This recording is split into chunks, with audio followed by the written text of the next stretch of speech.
Following a fierce cry, a jeg of black flames shot forth, transforming into a glistening inky black bird that was around 10 feet in size. The bird was able to cover a distance of over 300 feet simply by spreading its wings, upon which it appeared directly behind the elderly man and pounced. The black-robed elderly man was clearly no ordinary cultivator either. He knew exactly what was happening behind him without even turning his head, and he immediately let loose an almighty roar. He swept a sleeve behind him while laying his other hand over the top of his head. A small gray flag and a green jade fan immediately appeared behind him in unison, transforming into two robust barriers of light, one gray and one green, which shielded the man's body within. However, an incredible turn of events then unfolded. As soon as the massive black bird crashed into the light barriers, it transformed into a vast expanse of surging black flames. The seemingly robust light barriers were immediately reduced to nothingness by these black flames, as if they were papier-mâché structures.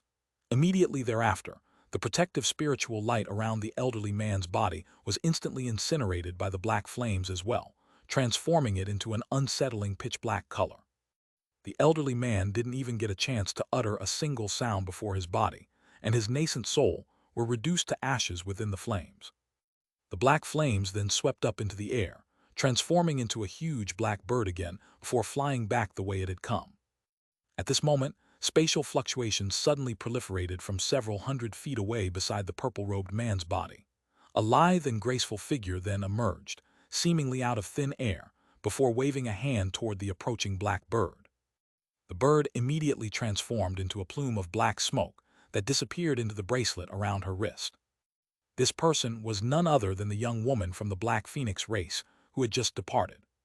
She took a cold glance toward the distance where the elderly man had perished, then cast her gaze toward the corpse hovering before her, and a deriding sneer appeared on her face.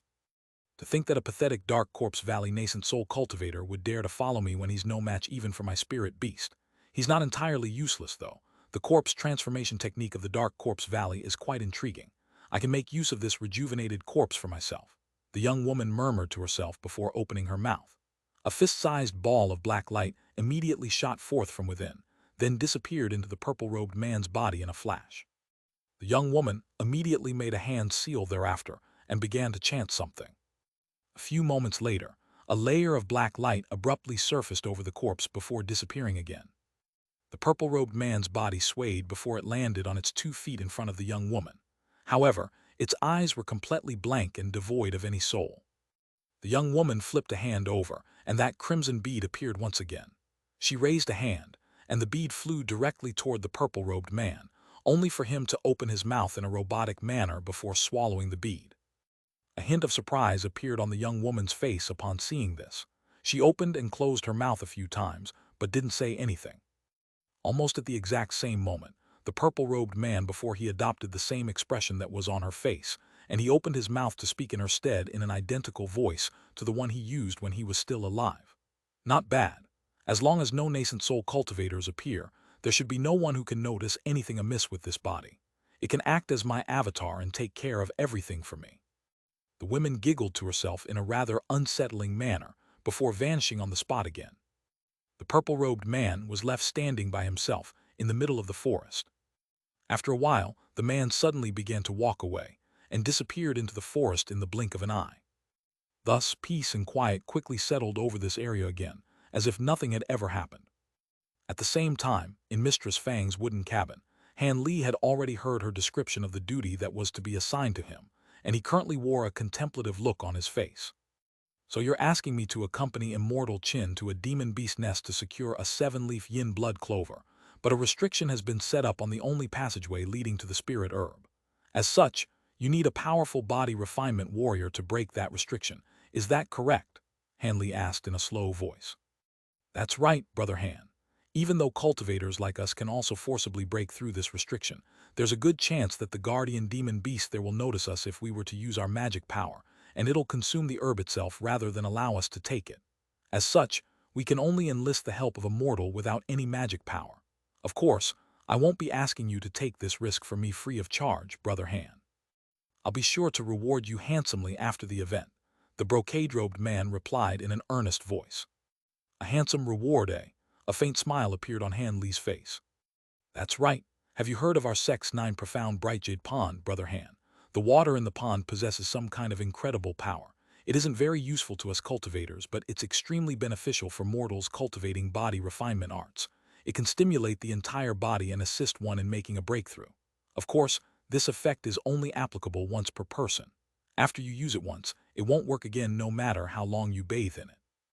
This is why many body refinement warriors are quite friendly with our sect, and there's no lack of high-grade body refinement warriors among them. If you can help me secure this spirit medicine, my martial brothers and I will request for an opportunity for you to bathe in that pond. What do you think, Brother Han? The brocade-robed man turned to him with an expectant gaze. The 9 profound bright jade pond. That's the first time I've heard of it. A hesitant look appeared on Han Li's face. That's no surprise, seeing as you seem to have come from a faraway land, Brother Han. Our Golden Jade sect isn't an overly large sect, but all of the body refinement warriors in the surrounding area are aware of our sect and our pond. You'll only have to ask around to verify the authenticity of my offer, the brocade-robed man said with a smile. Han Li fell silent again upon hearing this. Only after a long while did he ask, I'll only be responsible for breaking the restriction, right? My services won't be required in any other areas. Han Li was expressing a degree of interest toward the offer, and the brocade-robed man was ecstatic to see this. Of course, we're requesting for your assistance specifically to break that restriction. You can leave everything else to myself and my martial brothers.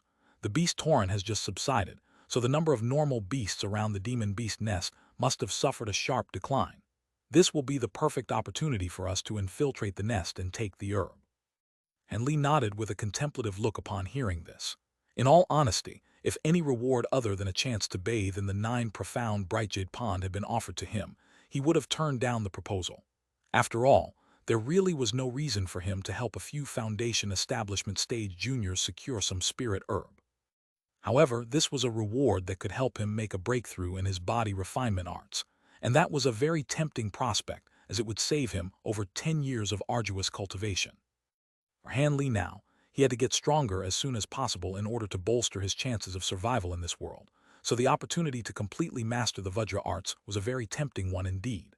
For a formation spell master like him, any restriction set up by some low-grade demon beasts would surely pose no challenge at all. All right, if you can convince me that I'll be assured of an opportunity to bathe in the 9 profound bright jade pond, then I'll agree to secure the herb with you. Han Li had made up his mind, so he cast aside all pleasantries and cut straight to the point. This brocade-robed man had clearly already detected that he was no ordinary body refinement warrior, so there was no need for him to hide anything anymore. The change in Han Li's tone of voice came as a slight surprise to both Mistress Fang and the brocade-robed man. However, Mistress Fang was an extremely intelligent woman, and she quickly grasped the reason behind Han Li's shift in demeanor. Even so, she merely smiled while refraining from making any interjections. It's understandable that Brother Han would want a guarantee from me. Bring out that thing. The brocade-robed man laid a hand on the storage bracelet around his wrist, upon which a white jade pendant appeared over his palm. The pair of young Golden Jade sect cultivators also brought out identical items. The brocade-robed man collected all 3 jade pendants before handing them over to Han Li. What's this? Han Li's brows furrowed slightly as he glanced at these jade pendants. An incantation seal has been cast onto these jade pendants, so they each contain a wisp of our souls within. These pendants were all made in pairs, and if any sect disciple departs from the sect, the other pendant has to be left in the sect. That way, if we encounter any trouble or life-threatening danger, the seniors of our sect will be able to track us down using these pendants. Of course, if these pendants were to be destroyed, our cultivation bases would be negatively affected as well. I'm offering them to you now as a sign of good faith and sincerity. If you still don't believe me, then I can't really do anything else to try and convince you. I trust you, Brother Qin. We'll do as you say. Even though Han Li was unable to release his spiritual sense, his eyes had been cleansed countless times by the Brightside spirit water, so even without any magic power injection, he could see the spiritual power imbued within the jade pendants. As such, it appeared that the brocade-robed man was telling the truth. Thus, he pocketed the jade pendants with a faint smile on his face. Even if these jade pendants turned out to be counterfeit after all, he could easily take care of a trio of small fry like them if they were to try and revoke their promise. The 3 cultivators were all overjoyed that Han Li had agreed to this proposal. Thus, they decided to set off for the spirit herb the day after the next, and after chatting for a while longer, all of them departed from the wooden cabin. Han Li was settled into a nearby wooden cabin that was slightly smaller so he could rest and prime himself into his best condition.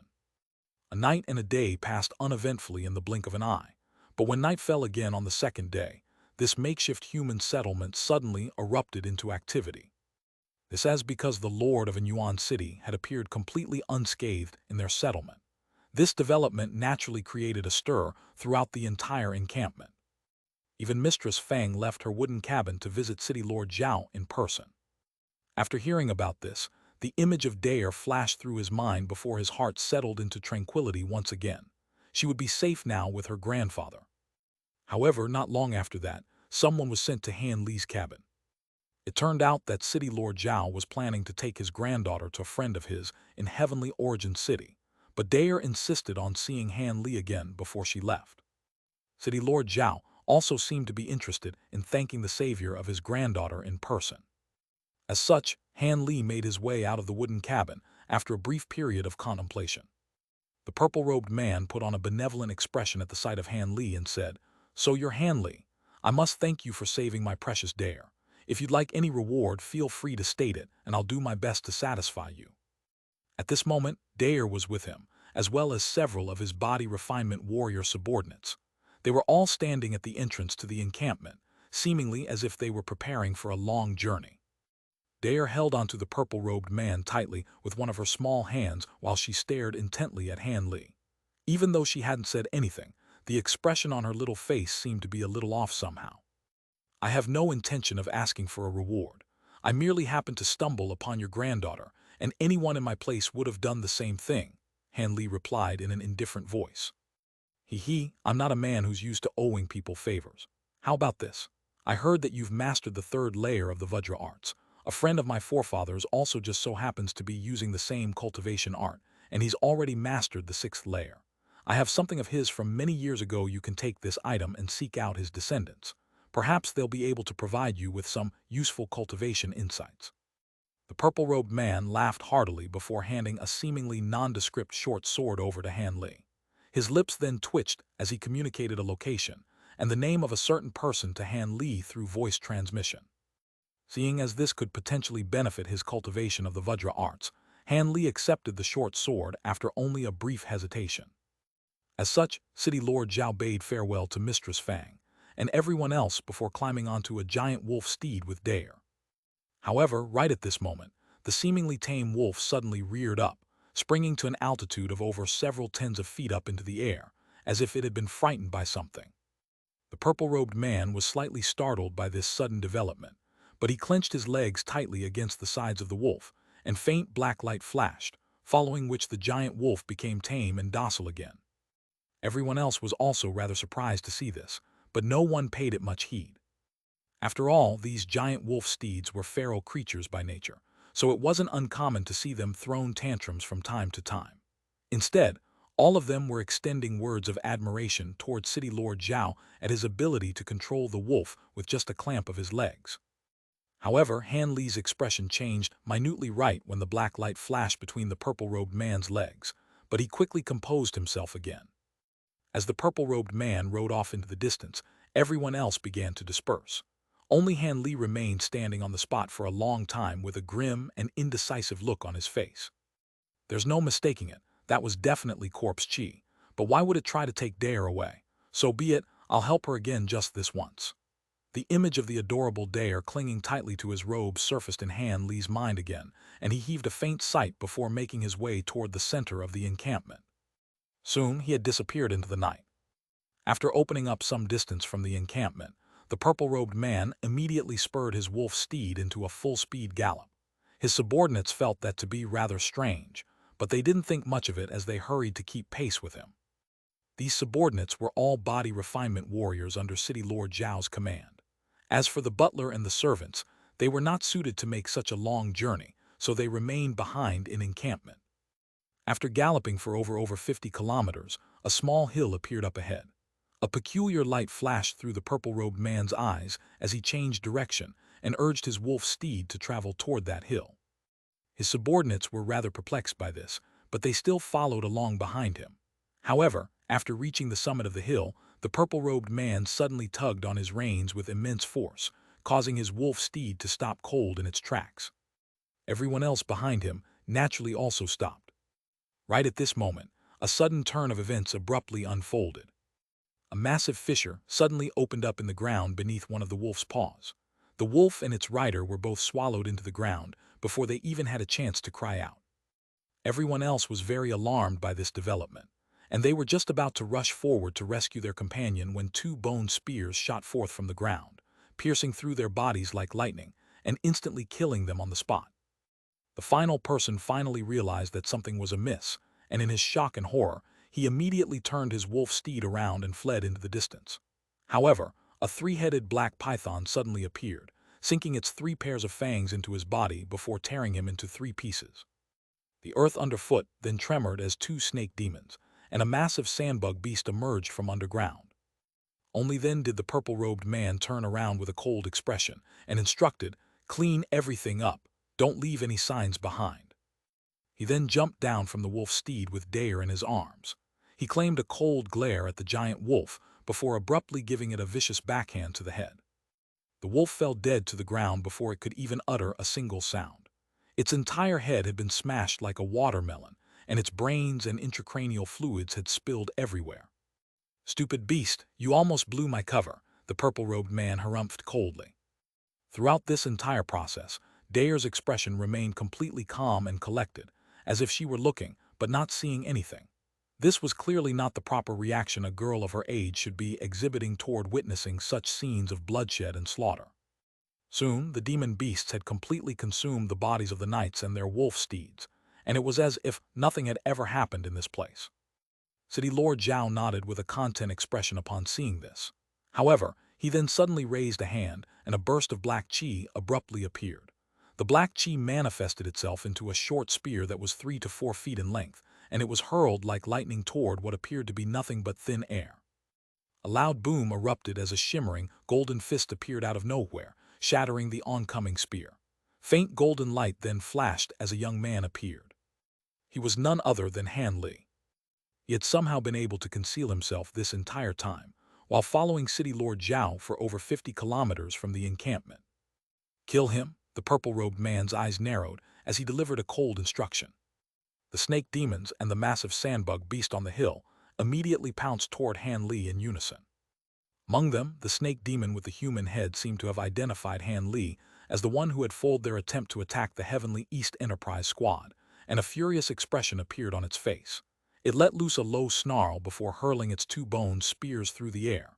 Meanwhile, the 3-headed snake beside it sprang into the air as well. As for that massive sandbug beast, it opened its mouth and blasted a jet of green liquid directly toward Han Li. No, Dare's expressionless facade finally crumbled upon seeing this. In contrast, the purple-robed man beside her remained completely expressionless. In the face of these joint attacks, a cold smile appeared on Han Li's face. He clenched his fists before aiming devastating punches toward the 2 bone spears. Letter 1d4 BB, letter 1d4 5F, letter 212 F, letter 212 F, letter 1d4 64, letter 1d4 52, letter 1d4 4F, letter 1d4 B8, letter 1d4 5C, letter 1d6 2E. Following 2 loud thumps, the 2 bone spears shattered as if they had been struck by sledgehammers, crumbling into broken shards in the blink of an eye. At the same time, that jet of green liquid had also appeared overhead. Han Li's body immediately swayed without any hesitation, and his body appeared several tens of feet away, leaving a trail of afterimages in his wake. Thus, the green liquid came spilling down onto the ground where Han Li had been standing just a moment ago. Large amounts of white foam immediately began to surface, along with a putrid stench that wafted through the air. This green liquid was clearly extremely corrosive. Right at this moment, the 3-headed snake used the green liquid as a smokescreen and pounced on Han Li like lightning. Han Li seemed to have been caught completely off guard, and both his shoulders as well as his neck were caught between the snake's jaws. The other snake monster and the sandbug beast were ecstatic upon seeing this, and they immediately converged toward him. Han Li's expression darkened as he let loose a cold harumph. He grabbed on the snake's heads with both hands, then tore it cleanly away from its body in one powerful motion. The snake beast was thrown into a blind fury by its excruciating agony, and its other two heads sank their fangs into Han Li's shoulders with even greater maddened ferocity.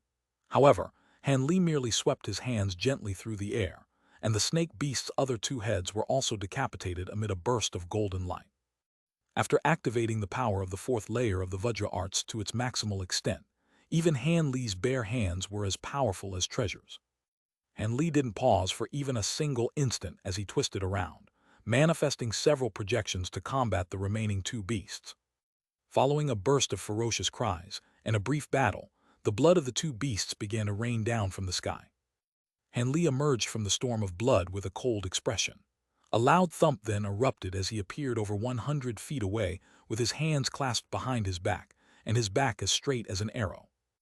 Only then did several sections of dismembered beastly body parts plummet from the sky and crash into the ground, staining the sand down below a crimson red.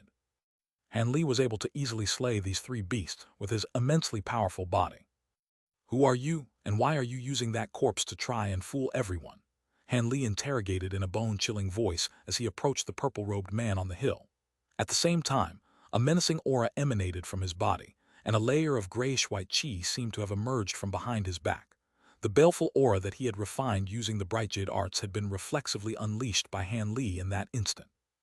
If he were facing a normal opponent, they would most likely be severely debilitated by that baleful aura alone.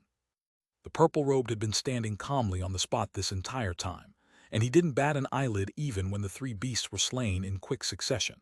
However, a hint of surprise finally appeared on his face at the sight of the powerful baleful aura emanating from his body.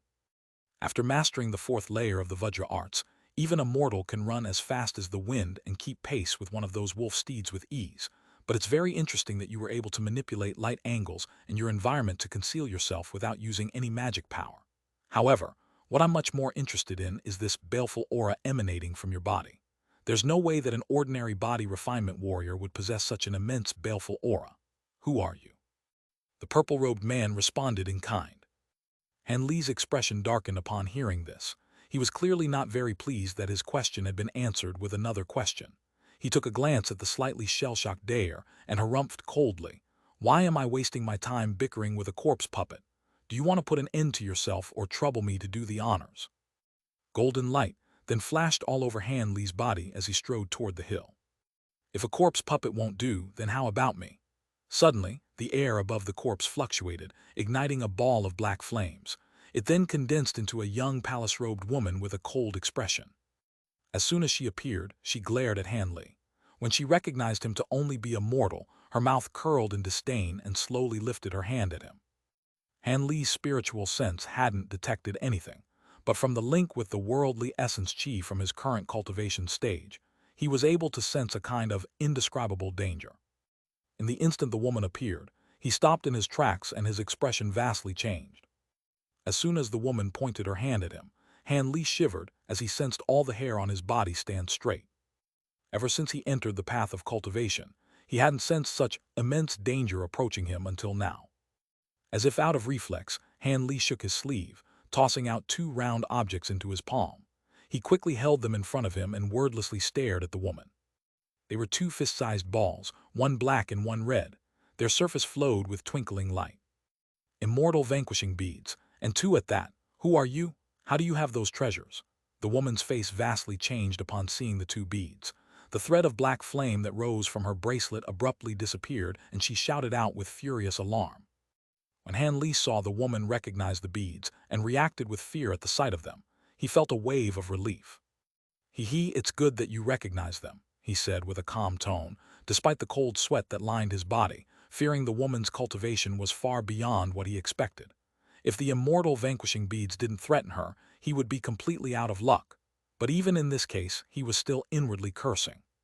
He believed he would only be dealing with meager demon beast soul thread, controlling a corpse puppet, not a deity transformation-level demon cultivator.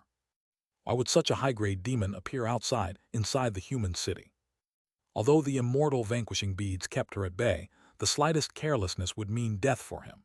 As someone previously possessing deity transformation cultivation, he understood just how powerful she was. As the palace-robed woman's expression wavered, she stared at Han Li with a penetrating sword-sharp gaze. She didn't conceal any of her killing intent. Eventually, the woman imposingly asked, "Do you truly believe that you'll be able to kill me with those immortal vanquishing beads?" And Li remained calm. "I might not be able to, but with these 2 beads, I have a very high chance of gravely injuring you." "Is that so? But a trifling body refiner like you wouldn't be able to escape the blast from using those beads. Do you plan on killing yourself?" The young woman sneered. "If I don't use it, I won't be able to protect myself either. I may as well use it," Han Li nonchalantly replied. Rather than show her anger, the woman smiled and said, "Even so, do you truly believe I wouldn't risk a few injuries to deal with a dog like you?" Han Li dryly chuckled and narrowed his eyes. "Of course you wouldn't dare. You are in human territories. After you are injured, you won't be able to conceal your demonic chi. When you flee, you will be pursued by other high-grade cultivators. If I recall correctly, the presence of metamorphosed demon cultivators in human territories is a violation of the agreement. Humans will be able to kill you. A trifling mortal dares to threaten me. You are quite courageous." The woman's voice warped as if the air was shaking and her eyes grew a sparkling violet. A strange, devilish energy then wrapped around his mind. As Han Li stared at the woman, he felt his gaze absorbed by her eyes and his sharp eyes became vacant. When the palace-robed woman saw this, her heart was overjoyed and she moved her arm to attack. But at that moment, Han Li's blank face turned into a mocking sneer and blue light brightly shined from his eyes. A wave of dizziness overtook her sight and huge trembles shook her mind, causing her to stumble and nearly fall to the ground. Grand bewitchment techniques. Why, you know them. Even as powerful as the woman's spiritual sense may be, she received backlash from Han Li's spiritual eyes during a moment of carelessness, but she quickly recovered. But at that moment, she looked at Han Li as if she had seen a ghost. In her astonishment, Han Li gave her a mysterious smile and stood motionlessly in place. The woman quickly hid the shock on her face and couldn't help but look at Han Li with bewilderment. Even as arrogant as the woman may be, she realized that Han Li was by no means the simple body refiner that he appeared to be. The woman looked at the 2 immortal vanquishing and then turned to look at the helpless girl on the ground. With an icy voice, she said, "What are you thinking? We've found ourselves in a deadlock." After a moment of thought, Han Li said, "If you let go of that girl, fellow Taoist may leave." "Impossible. Dayer carries the direct bloodline of our Black Phoenix clan. I must bring her back." The woman rejected him immediately. When Han Li heard her resolute reply, his heart sank and he became silent. The young woman also kept silent, and the 2 sides found themselves in a deadlock for a time. After several gusts of wind rustled past them, only silence filled the air. Still held by the purple-robed corpse, Dayer broke the silence with her soft voice. "Uncle Han, please don't fight with Auntie Zio. I am following her because I want to." When Han Li heard this, he frowned. As for the woman, she remained expressionless, unsurprised by her words. Alarmed, Han Li asked with a calm voice, "Dayer, what are you saying? Do you know who she is?" "I know. Auntie Gu used a technique to teach me." The girl raised her small face to reveal a determination that contrasted her age. As someone with great experience, Han Li found this odd and harshly shouted, "A technique? What did you do to her?" The woman brushed back some of her hair and indifferently said, "I didn't do anything. There simply had the Black Phoenix clan's legacy pearl enter her body. A bit of information regarding the Black Phoenix clan was passed down to her. Of course, there wasn't enough time for her to digest it completely, but she clearly understands her identity as a half-demon." When Han Li heard this, he suddenly came to a realization. Although he didn't know the details, a so-called legacy pearl was a treasure refined to contain the experience, techniques, and even soul fragments of past generations. These items did exist in some capacity in the mortal realm, but the conditions for inheriting such a treasure was extremely demanding. If one wasn't careful, they could perish. But even worse was that the inheritance often failed to completely impart its contents, passing only a tenth of its legacy. The Black Phoenix clan's legacy pearl must be wondrous in a way he didn't understand to surpass the previously mentioned flaws. And when the girl fully absorbs the legacy pearl, she will no longer truly be herself. After a moment of silence, Han Li said to the girl, "Think carefully. If you enter the demon clans, you will need to forfeit your identity as a human. In the future, he won't be able to see your family on this side." The girl shook her head and sadly said, "Apart from my grandfather, I have no family. Now that grandfather is like this, there is no point for me staying here any longer. I want to live together with my father." "In that case, I won't force you. Go with her." Han Li sighed and turned around, walking away in large steps but still holding the beads in his hand. When the woman saw how quickly Han Li ran off, the woman was startled. As for the girl, she bit her lips to say nothing else as she was still reluctant to part with him.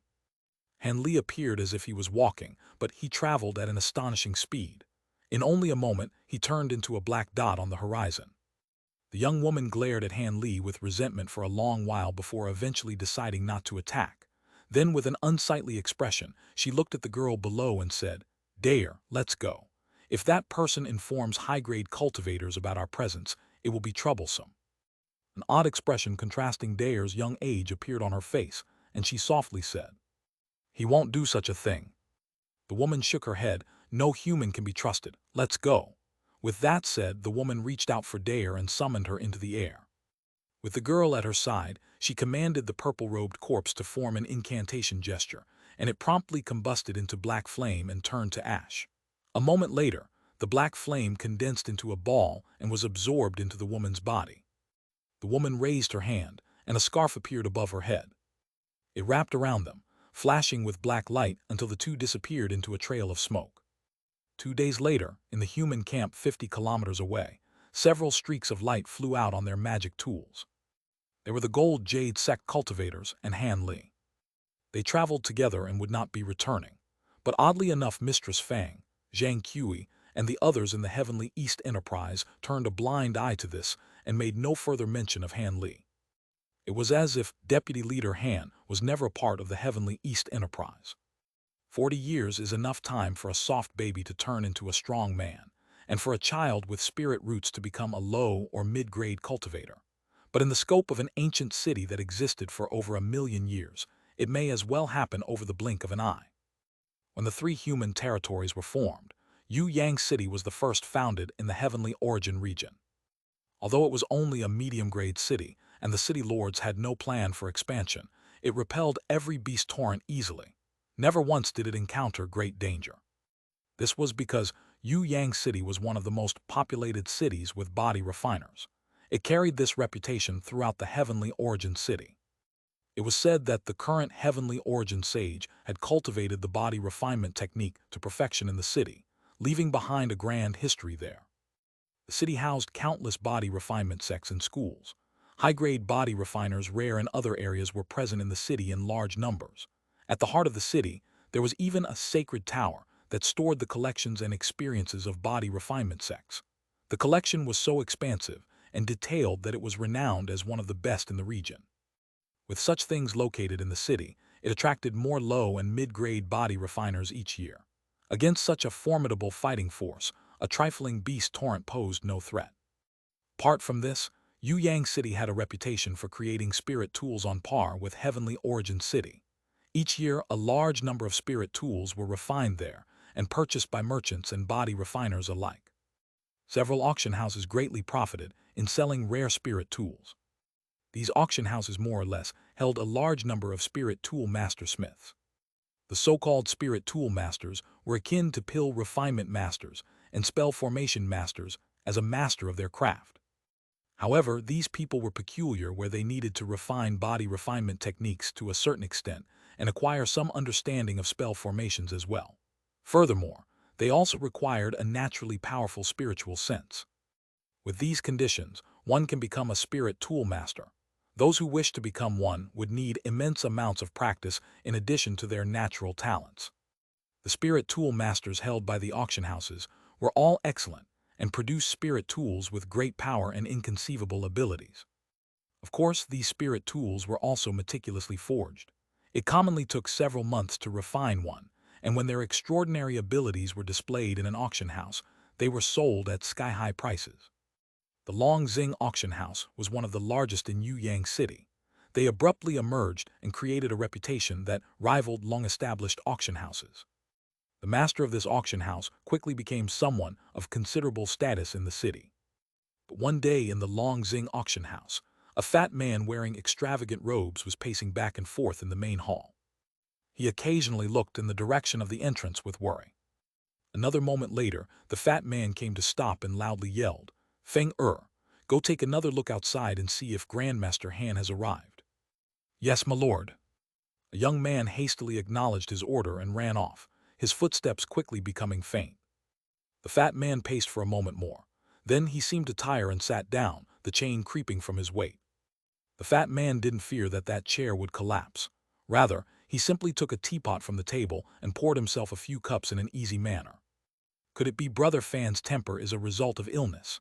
A clear voice sounded from the direction of the door, followed by the owner's appearance. When the fat man saw the newly arrived man, he immediately stood up, and the rolls of fat underneath his chin shook from his laughter. "Brother Han, you finally arrived. Feng that idiot didn't inform me of your arrival." "Don't blame him, I had him keep watch outside." The person who arrived appeared to be a common middle-aged man. He had creases on his brow and long black facial hair. As he carried a long bundle in his arms, he looked at the fat man with a mysterious smile. It appeared the two were quite familiar with one another. "Haha, although I know Brother Han never missed an appointment, this matter is quite important. This is related to my efforts in the city for the last several tens of years, so I was quite worried. This is the item that Brother Han personally forged." The fat man looked at the middle-aged man's bundle with excitement. "That's right, old Brother Fan should take a look at it." The middle-aged man smiled and handed over the bundle. Then he took a seat at a nearby chair. The old fat man took the long bundle and began to quickly tear off the cover, revealing a meter-long sword covered in a faint golden sheath. The sword was embedded with 3 spirit stones of various colors. At a glance, one could tell it was an unordinary spirit tool.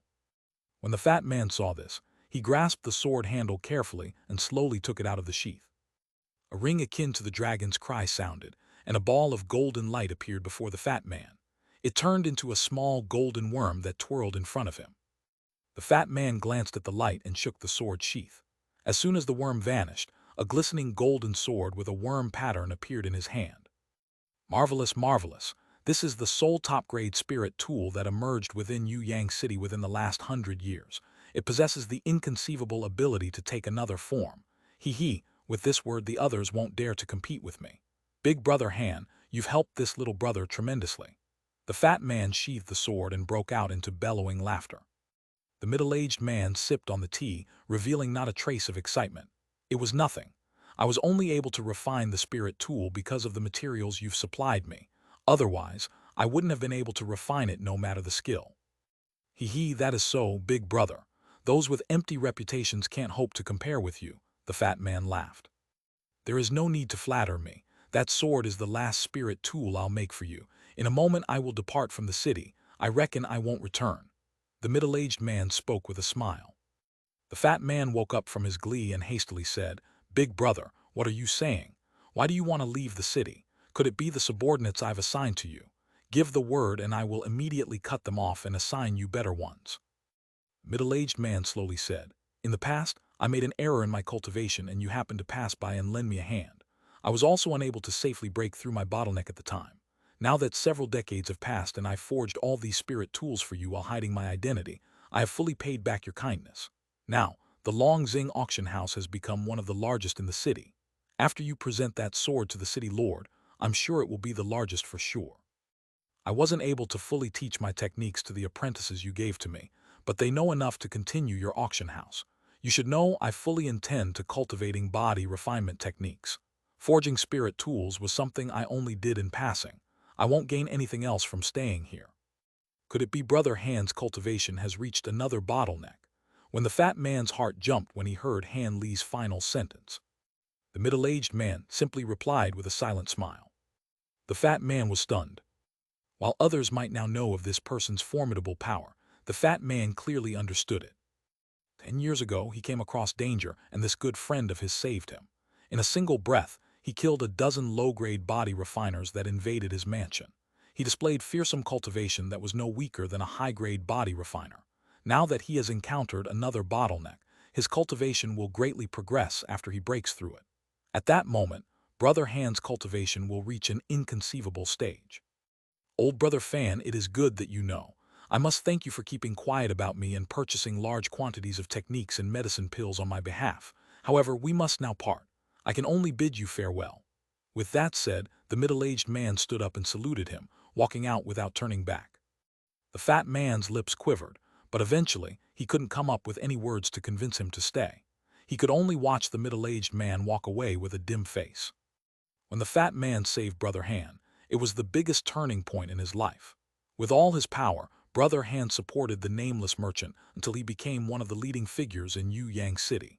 But now that Brother Han felt that he paid back his kindness in full, he walked away without any hesitation. Naturally, he couldn't tell him to stay. Outside the Longxing auction house, the middle-aged man saddled on a deer-like mount and made his way to the city exit. Several hours later, the middle-aged man appeared on a cliff many kilometers away from the city. He looked at the tremendous city in the distance and leaped off the deer, sweeping his sleeve past his face. An inconceivable event occurred. After his sleeve fell, his facial hair disappeared, and his middle-aged face turned young, turning into a youth that appeared to be in his late teens. He was Han Li, who was last seen with the gold Jade sect cultivators to seize the treasure.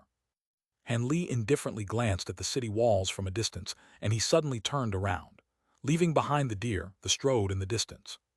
Not long after, he turned into a black dot on the horizon and disappeared into the wilderness. Yang City was quite a distance away from a Yuan city. But with the speed of flight on foot, Han Li only needed a year before he arrived near the ruins of a Yuan city. The journey was quite dangerous, and he even went out of his way to travel through inhabited areas, but the distance between cities was truly far. Along the way, he had no choice but to kill many wild beasts and a few low-grade demon beasts as well. Of course, this was because he was traveling alone in the wilderness. If he were traveling in a group, a few low-grade demon beasts wouldn't dare to attack him. Although it had been many years since he had been to the ruins of a Yuan city, it hadn't changed by much. He couldn't see the end to its ruined walls, but it was covered in layers of dust. And Li stood in place for a long while as his mind wandered. He already cultivated the Vajra arts to the peak of the 7th layer. So long as he breaks through this bottleneck, his cultivation will reach grand completion. To tell the truth, the speed of his cultivation was far faster than he anticipated. Since the spirit realm's spiritual chi was far greater than that of the mortal realm, it was already an ideal place for cultivation, and with his body altered by many medicines and odd fruits, his body's potential was at the peak of humankind. In the past, when he left in Yuan City with the gold Jade sect cultivators, they entered a demon beast nest. With his abilities, they were able to easily acquire the medicinal plant they were looking for. In their joy, the cultivators gave Han Li a document guaranteeing his entrance to the 9 profound bright jade pond.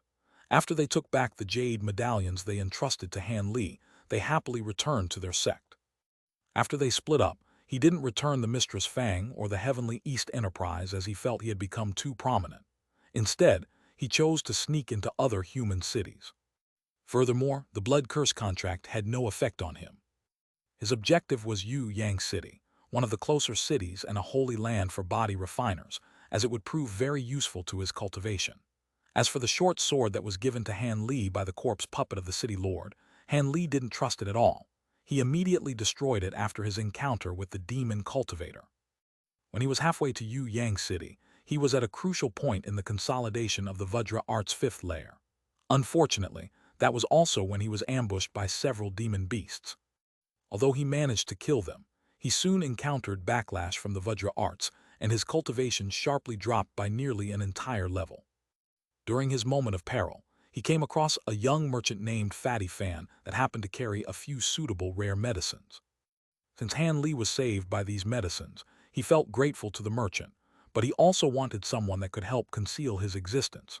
As such, he followed the Fatty Fan to Yang City and helped him out in secret, expanding his auction house until it was one of the greatest in the city. And as a spell formation master and possessor of immensely strong spiritual sense, a bit of practice was all he needed to become a spirit tool master. He continued to stay at Yuan City for several decades. During this period, he reached the peak of the 6th layer and decided to make a journey away from the city. In that year, he found out that the gold Jade sect's brocade-robed man had already entered core formation stage. When the man surnamed Qin saw that Han Li had already completed the 5th layer of the Vajra Arts, a level that could compete with core formation cultivators, he was completely astonished. Nevertheless, he kept his promise and made arrangements for Han Li to use the 9 profound bright jade pool. By drawing the support of the pond's extraordinary power, he was able to break through the 6th layer bottleneck in a few short days, saving him at least a dozen years of bitter cultivation. When he returned to Yang City for his next decades of hidden cultivation, he eventually reached the bottleneck at the seventh layer. To break through the last bottleneck, he couldn't stay in the city and continue the slow method of bitter cultivation. He planned on using the most common method of body refiners to break through a bottleneck. That was to leave civilization and enter the savage wilderness, breaking through the bottleneck by force by hunting powerful demon beasts. However, he would need to travel far away, and it was likely he wouldn't be returning to the region. As such, it'd be best for him to retrieve his treasures at the Azure Sifting Desert. With his current achievements in body refinement, he could protect himself well enough, not to mention the various treasures he carried on him. After he rested at Yuan City's ruins for half a day, he set forth towards the Azure Sifting Desert. After a month, Han Li found azure sand and began to tread deeper in the area. But soon his face changed, and alarm rang through his mind. The desert was too quiet. Apart from the rustling of desert winds, there was no other sound that could be heard. There should have been many beasts present in the desert. Even the few insects on the ground disappeared. It was as if the azure sifting desert turned into a dead land. With faint shock on his face, his awareness became heightened to its utmost extent as he tread in the direction that he buried his treasures. Although the sands frequently shifted in a desert, Han Li had done a bit of a trick when he buried his treasures. He used a particular method of searching for the treasure without using any magic power. Over 10 days later, Han Li arrived at some point in the desert and was dumbstruck when he saw a large white object not far away. It appeared to be a shed crystalline shell of a large insect. The shell had 6 3-meter-long wings and appeared to belong to a huge centipede.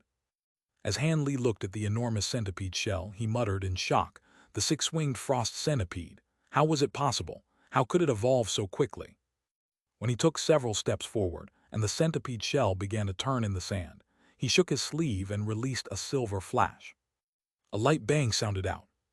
The silver light struck the crystalline shell and was repelled. It was a rope that sparkled with silver light. It was the worm tendon that Han Li had someone refine before the beast torrent at Yuan City. Over the past few decades, he used it considerably to much effect in killing many beasts and enemies. Later on, when Han Li grasped spirit tool refinement, he hadn't made any changes to it. At his stage of body refinement, ordinary spirit tools had little benefit to him, and he saw no use in changing it as it was easy for him to use. In any case under his control, the rope contained the force comparable to a magic tool. As the shell didn't suffer the slightest damage, one could imagine how durable it was. It was worthy of belonging to a 6-winged frost centipede that finally grew 6 wings. Han Li swept his gaze past it, and then he felt a wave of bewilderment. He had 12 centipedes, but now there was only one. Where were the other 11? Could it be? A thought flashed through Han Li's mind as he considered the possibilities, and his face faintly changed. At that moment, an odd shriek sounded from a distance, followed by rolls of thunder. A roiling black cloud rolled past the sky with flashing lightning and harsh winds. When Han Li saw this, his lip twitched. When he saw the weather was changing, he couldn't help but narrow his eyes. Although he wasn't able to release his spiritual sense, the connection he felt in his mind couldn't be mistaken. In the distance, there was a 6-winged frost centipede hidden in the changing weather. However, in the blink of an eye, the connection to his mind became somewhat unfamiliar. After the 6-winged frost centipedes fully matured, they unexpectedly gained the heavenly power of calling upon wind and rain, much to Han Li's astonishment. The 6-winged frost centipede familiarity with manipulating the worldly origin chi was an entire stage higher than when Han Li still possessed his cultivation. They were on the verge of deity transformation power. Just as Han Li felt astonishment, he suddenly heard a loud buzzing in the air. From the other end of the sky, a large rainbow cloud swiftly rushed toward the black cloud. Under close examination, his face turned pale. Within the rainbow cloud were groups of winged scorpions. They were the size of a palm and were stained with all sorts of colors. As Han Li felt his mouth grow dry, he saw a 60-meter-long scorpion king in the middle of the swarm. The scorpion didn't have any wings, but it managed to suspend its huge body in the air with a poisonous mist. It had a 30-meter-tall tail raised in the air that glowed green. Han Li felt a chill run down his body.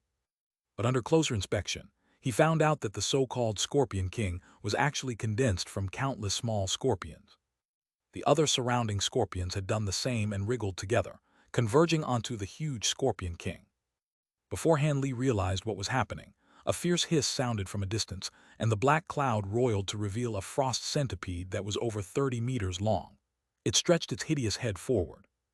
In that same instant, Han Li felt a faint connection to his mind and heart stirred, realizing what it was. So that was it. The giant six-winged frost centipede possessed the sole markers of a dozen of the four-winged centipedes. They either somehow fused together, or one of them ate the rest. Under these circumstances, it created a fully mature six-winged frost centipede. However, where did these scorpions come from? When he crossed the desert with the Heavenly East Enterprise caravan, they would have definitely met their end if they came across the scorpions. Just as Han Li mulled over his gloomy thoughts, the black cloud and rainbow mist struck one another. Hissing filled the air and intermittent buzzing. Countless flying scorpions dropped to the ground, frozen by the icy winds that flew out of the black cloud. However, balls of rainbow poison spat out from the flying scorpions soon consumed a portion of the black cloud, causing the cloud to violently roil. In the blink of an eye, the black cloud grew sparse, revealing the lower half of the six-winged frost centipede. The six-winged frost centipede was slightly smaller than the Scorpion King, but it was colossal compared to ordinary demon beasts.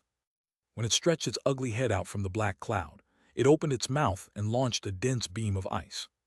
As the icy light brushed past the air, the sound of tearing space sounded. When the attack struck the huge scorpion, it left a hole 3 meters wide. The huge scorpion was the result of countless winged scorpions condensed together. Even as powerful as the strike may be, it didn't truly hurt it. The huge scorpion simply let out a piercing shriek and raised its tail to strike at the frost centipede. A green light shot out, and the scorpion tail seemed to stretch 100 meters forward, as if it were an illusion. It arrived above the centipede's head and swung down. Meanwhile, the huge hole in the scorpion abdomen stirred, and it quickly mended. The six-winged frost centipede didn't appear to mind the attack from the huge tail. The centipede's wings grew transparent for a moment before the entire centipede disappeared. The scorpion tail shrieked, but it only landed past the air. In a short moment, the air above the huge scorpion warped to reveal giant winged centipede. Its wings shook once more, and its entire body blurred, charging into the huge scorpion and sinking its fangs deep inside. A ball of icy light blossomed from the huge scorpion, quickly expanding until it covered most of the scorpion's body, turning it crystalline. But then the light stopped, and the huge scorpion's body crumbled. Countless scorpions rained down from the sky. The remnants of the giant scorpion no longer condensed back together. Rather, they scattered in every direction. In the blink of an eye, the rainbow poison cloud completely dissipated. When the six-winged frost centipede saw this, it didn't bother to pursue them. It simply opened its mouth and spat out an icy wind. It swept up all the frozen scorpions nearby and brought them to its mouth. Han Li watched this from a distance, feeling calmer. He finally realized why the six-winged frost centipede had evolved so quickly. During the time he was away, they devoured countless winged insects. As for those winged scorpions, they seemed to have a history with the centipedes and weren't ordinary demon insects by any means. They must have served as a catalyst after being consumed. That must have been why he hadn't seen any other insects after he entered the desert. It appeared that they had cleanly devoured by either the scorpions or the centipedes. Just as Han Li's thoughts continued, the huge centipede finally finished cleaning off the scorpions and looked down in Han Li's direction with a cold glint shining from its eye. When Han Li met its gaze, his heart thumped, and he faintly felt the thing he worried the most was about to happen. Suddenly, the six-winged frost centipede let out a hiss and flapped its wings, arriving in front of Han Li above the blink of an eye. It coldly looked down at Han Li with a hostile gaze. Its fangs were clearly gnawing against each other.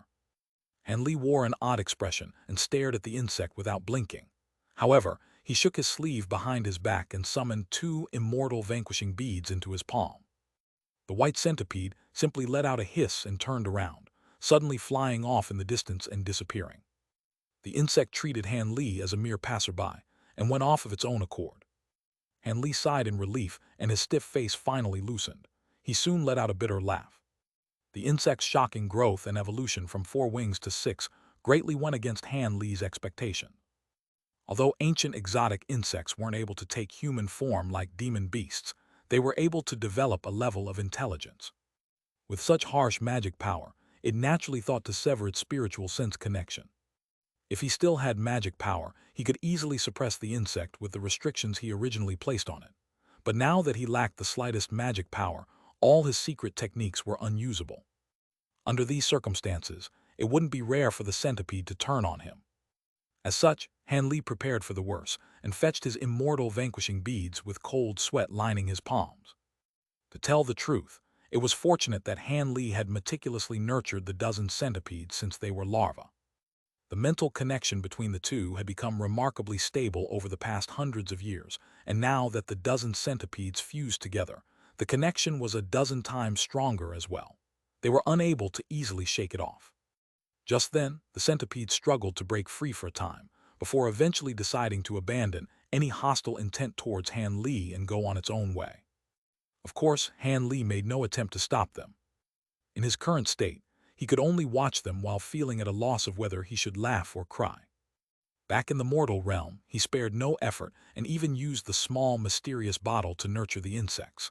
Now that they have matured, he could no longer control them. He felt somewhat depressed over his loss. However, Han Li took a breath and soon calmed himself.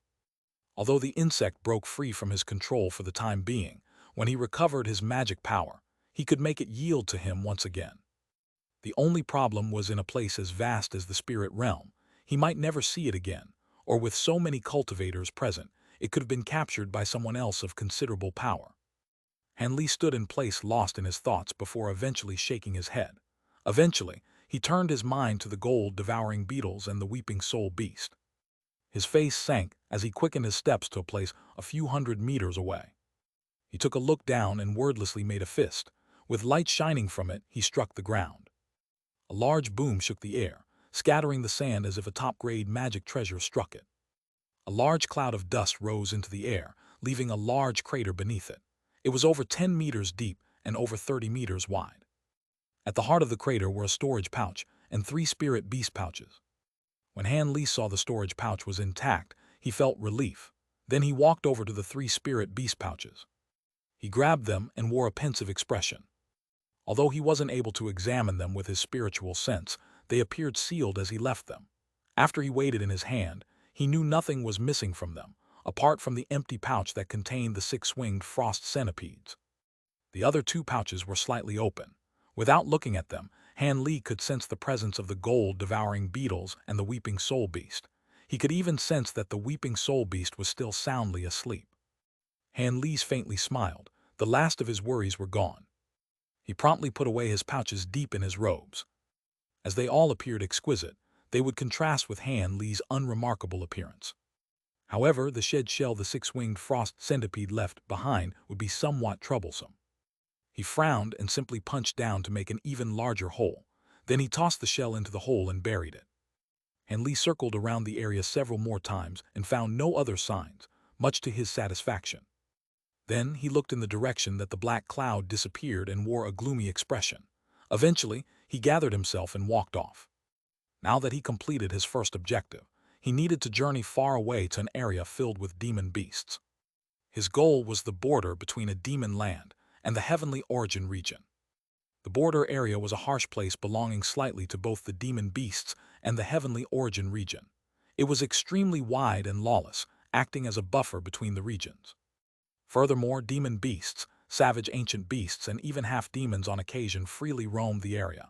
The closer one was to the central, the more dangerous it would be. It was said that mysterious spirit clans made of deity transformation individuals or giants that were over 100 meters tall were seen there. Some even heard the cries of true dragons there as well.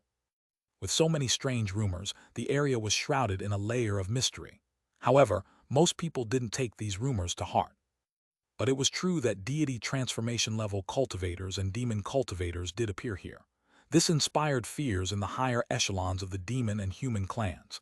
If a fight broke out at that level, it could inspire a war between humans and demons. As a result, such fights were prohibited. These fights could disturb the origin chi of heaven and earth, causing rivers to flow backward and mountains to collapse.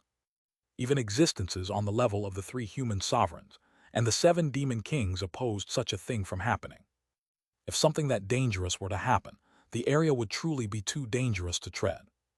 As it so happened, the area was never officially developed or claimed by humans or demons, but the border region contained extremely precious spirit veins and medicines. There were even once-of-a-kind spiritual objects that sovereigns and kings would pay a hefty price for.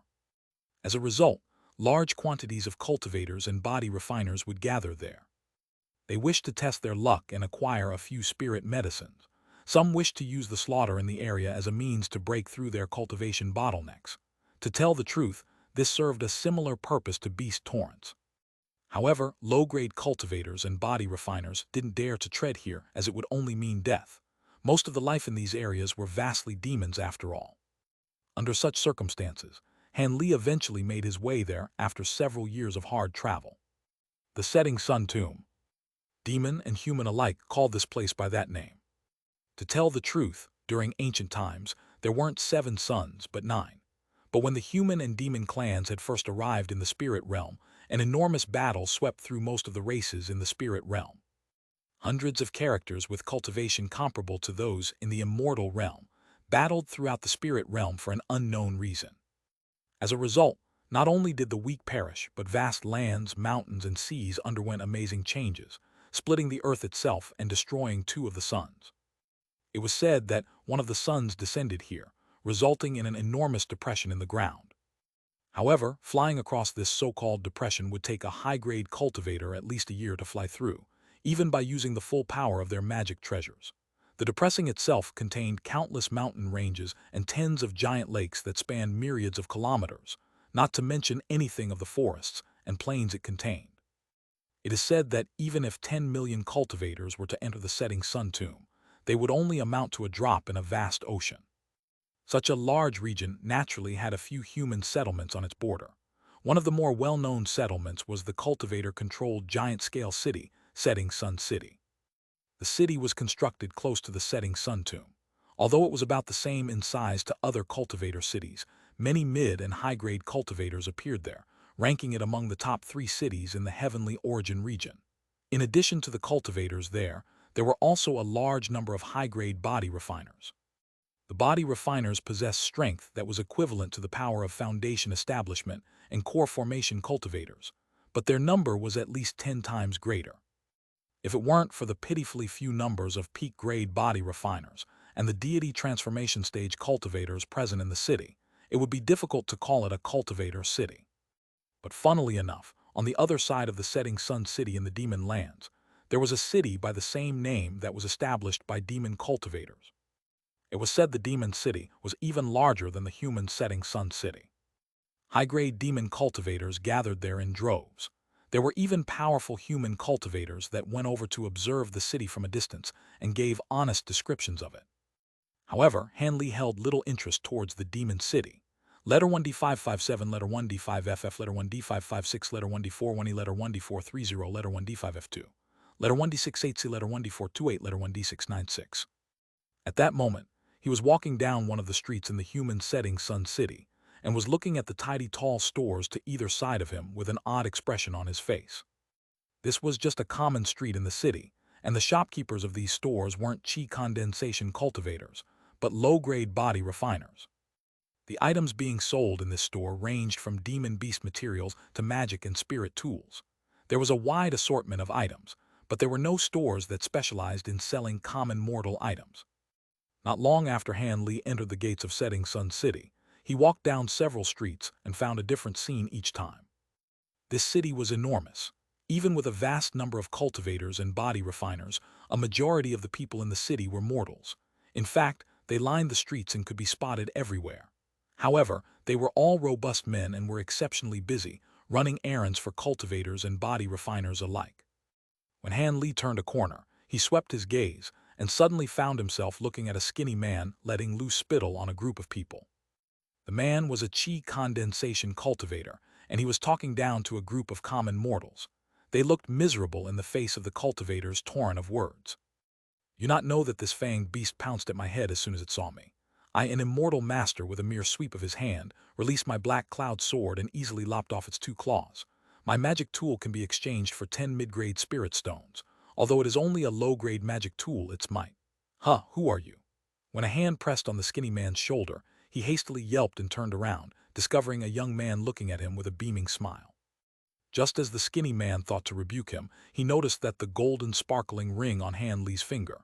He then wore a forced smile and asked, "My name is Tianxing. Is there anything I can help you with?" Body refiners that could wear spirit rings weren't ordinary folk. They possessed power at mid-grade or higher. They weren't someone that a trifling chi condensation cultivator could provoke. "My name is Han Li calmly said. "I just saw how happy you were chatting, and it seemed that you know much about the city.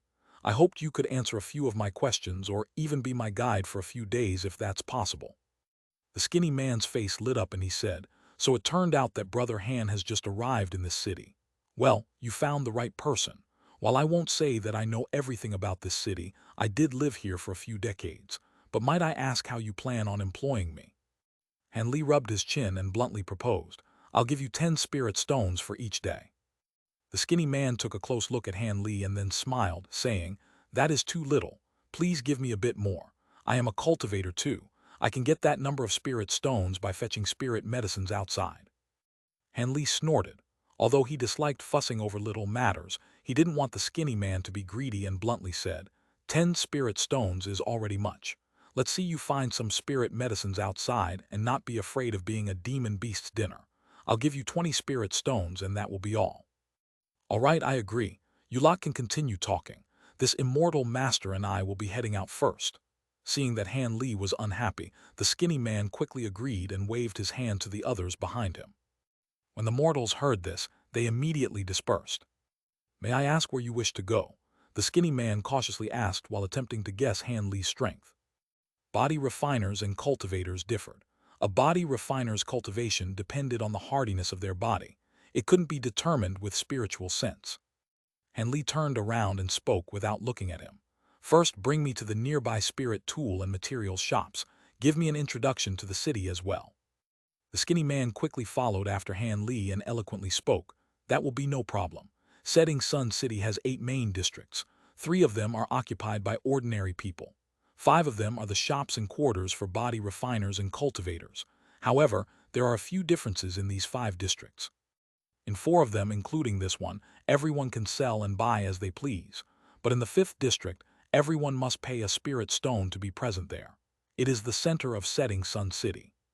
Be it quality spirit tools or top-grade treasures, they are all exchanged in the heart of the city. Most of the large businesses in the Heavenly Origin region are also gathered there. I heard even spirit treasures are sold there." "Spirit treasures?" Han Li's heart stirred, but he maintained a calm expression. "I don't care about those. Tell me about other things." "That is so. Information on spirit treasures won't do much for you. On the other hand, these businesses will have many top-grade spirit tools for sale. Ah yes, there is some information you might be interested in, Brother Han. I heard that one of the auction houses acquired a set of martial tools that the Heavenly Origin Sage used back when, calling them the Heavenly Origin Martial Equipment. They are preparing to bid them off. The set has 5 items, each a top-grade article equivalent to a cultivator's magic treasure. It is said that these spirit tools can be used to cultivate a body refiner's body with a different, more powerful strength. This was before the Heavenly Origin Sage cultivated spirit roots and still managed to slay many formidable enemies. When this information spread out, many high-grade body refiners stayed in the city, preparing to join in the auction. The skinny man's words caused Han Li to stop in his tracks. The Heavenly Origin Martial Equipment, it truly has such wondrous abilities. Han Li finally showed his interest. "It should prove true. These are words that the auction released," the skinny man pledged, slapping his chest. After a moment of silence, Han Li asked, "When does the auction start?" Although they didn't give any concrete dates, it should be in 4 months at the latest. The auction doesn't dare to keep so many high-grade body refiners waiting. When the skinny man heard this, his heart trembled. Could it be he came across a stroke of luck? The person before him was a high-grade body refiner. Although he possessed a young face, he might have preserved his appearance with a medicine pill. As Han Li thought of this, Tianxing became unconsciously reserved. In the following moment, Han Li asked a few more questions about the Heavenly Origin Martial Equipment. Furthermore, he also inquired about other areas in the city. Although feeling somewhat bewildered, the skinny man answered all of Han Li's questions and led Han Li down several streets until they arrived at a store specialized in spirit tools and their materials. Although he heard that the top-grade items were being sold in the heart of the city, he didn't plan to immediately head there. Although spirit tools and their materials were considered rare, they were still far more common than materials needed for magic and ancient treasures. It was also possible he wouldn't be able to find suitable spirit tool materials if he looked at a place specializing in selling higher quality goods. Of course, they would have top-grade spirit tools without a doubt. When Han Li walked into the store, he felt his spirits roused. Although he thought about using the dangers of the setting sun tomb to see if he could break through the bottleneck of the final stage, he would need to make preparations or his life would be in danger. He first planned on refining 2 top-grade spirit tools that were to his satisfaction, giving him a greater chance of victory in high battles. But from what he heard about the heavenly origin martial equipment, he feared it would be difficult to acquire. He had many spirit stones, but he might not have an opportunity to bid on the items. It would also attract too much attention to himself. After some further thought, he abandoned the idea of bidding for it and planned on refining his own spirit tools. Han Li examined the spirit tools materials in various stores, passing through at least 8 of them but finding nothing to his liking. He let out an inward sigh. The materials in these stores weren't bad, some could definitely be considered high quality. But with Han Li's Vajra arts about to reach its peak, these materials wouldn't prove very useful to him. If he used them to refine a spirit tool, they would only amount to the level of the golden worm sword he made for the fat merchant. It just wouldn't be useful for him. Looking at Han Li with a probing gaze, the skinny man Tianxing quickly asked, "What? Were those materials not good enough for Brother Han?"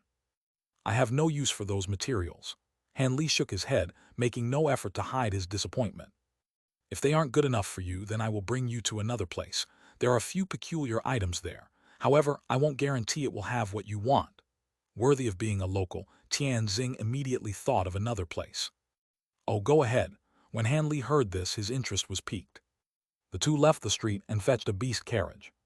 But just as Han Li set foot on it, he suddenly heard a dragon's roar in the sky, followed by a tiger's cry.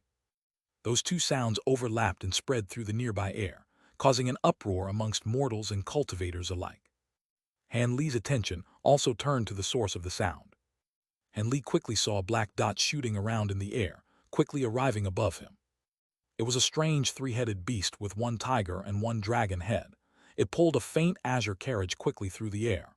The sounds of the beast quickly faded into the distance. Spirit Lord Huang Liang left his cave residence. "How is that possible?" Tianxing cried out. "Who is that person?" Han Li asked. Tianxing was startled by Han Li's question and couldn't help but examine Han Li with an odd gaze. Han Li blinked and chuckled. "What? Could it be a flower bloomed on my face? It appears that Brother Han has come from a place far away." "You mean to say this person is quite famous in Setting Sun City?" Han Li frowned.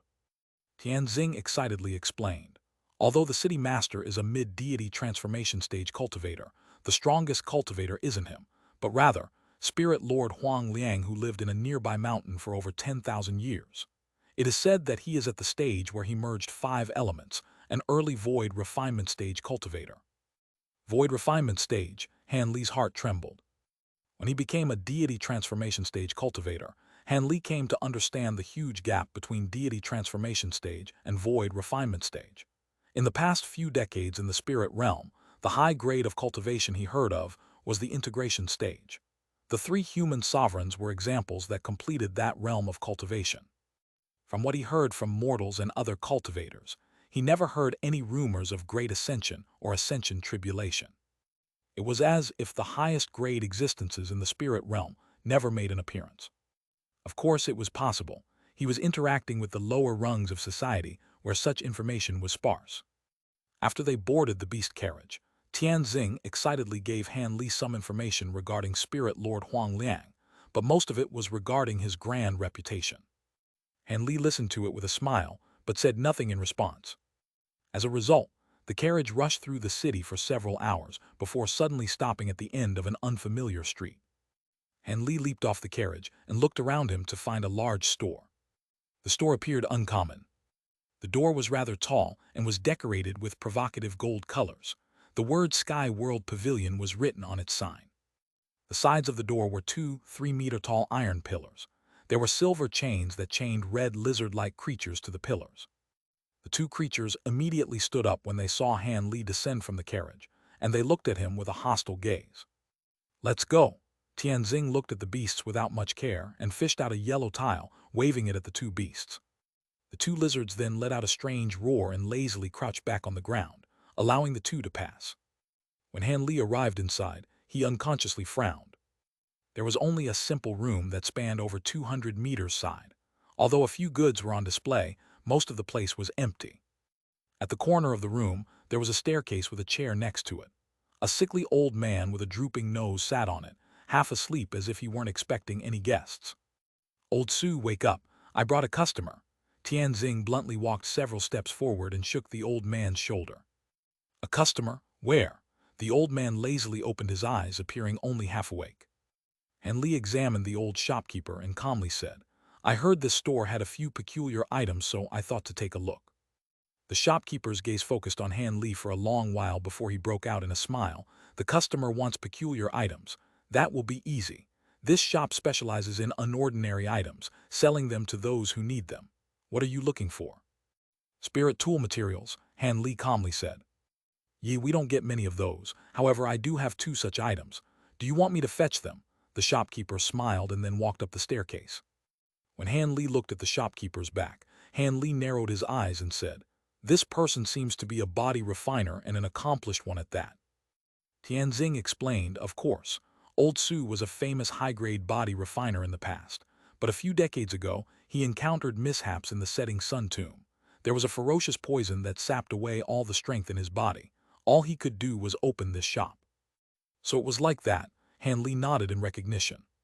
Tianxing smiled and thought to ask Han Li about what he thought of the old man when suddenly they heard a beast snarl, followed by a shout, "Beasts, you're courting death." Two muffled thuds sounded, as if something heavy landed. Letter 1D627, letter 1D4C7, letter 212F, letter 1D452, letter 1D4CC, letter 1D452, letter 1D4B8, letter 2134, letter 1D4C2.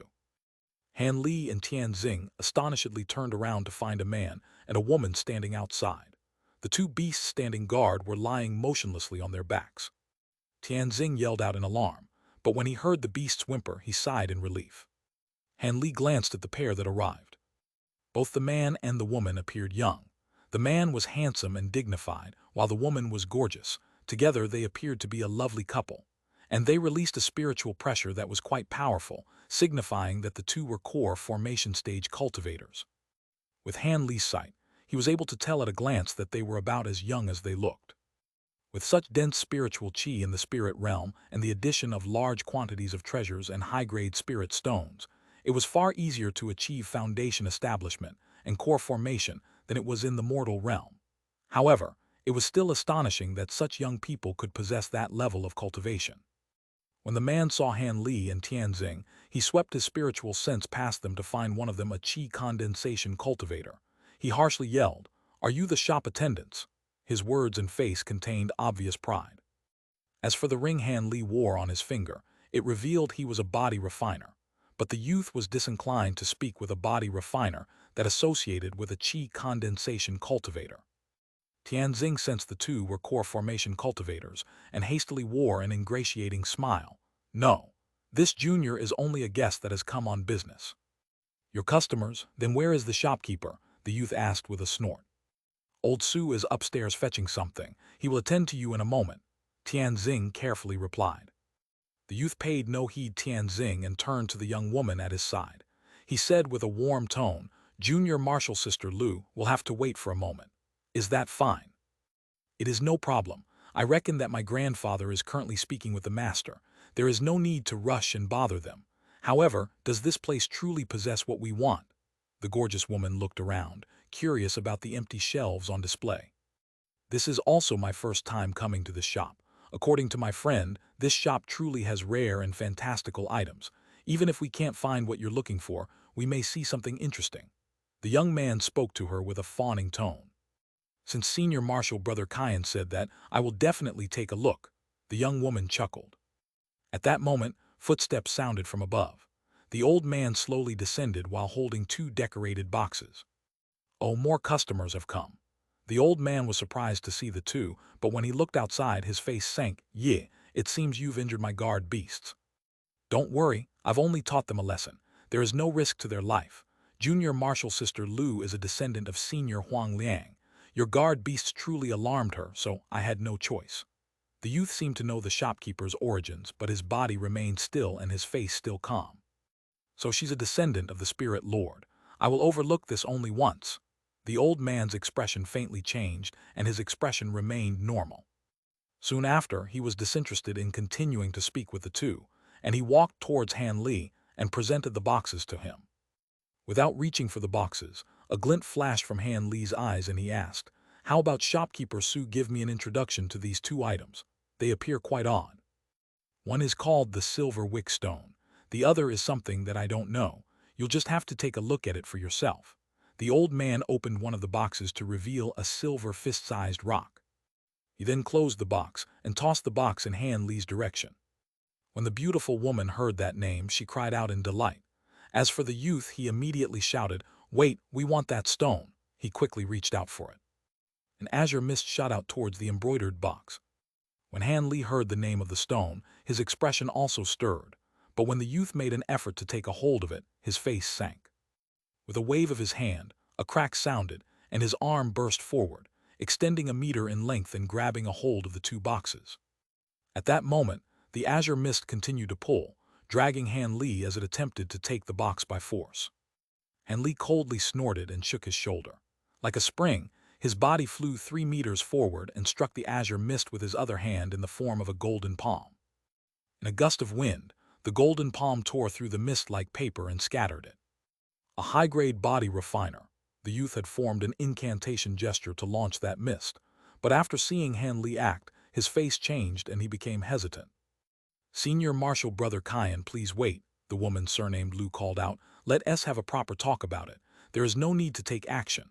Shopkeeper, this silver wick stone hasn't been sold yet.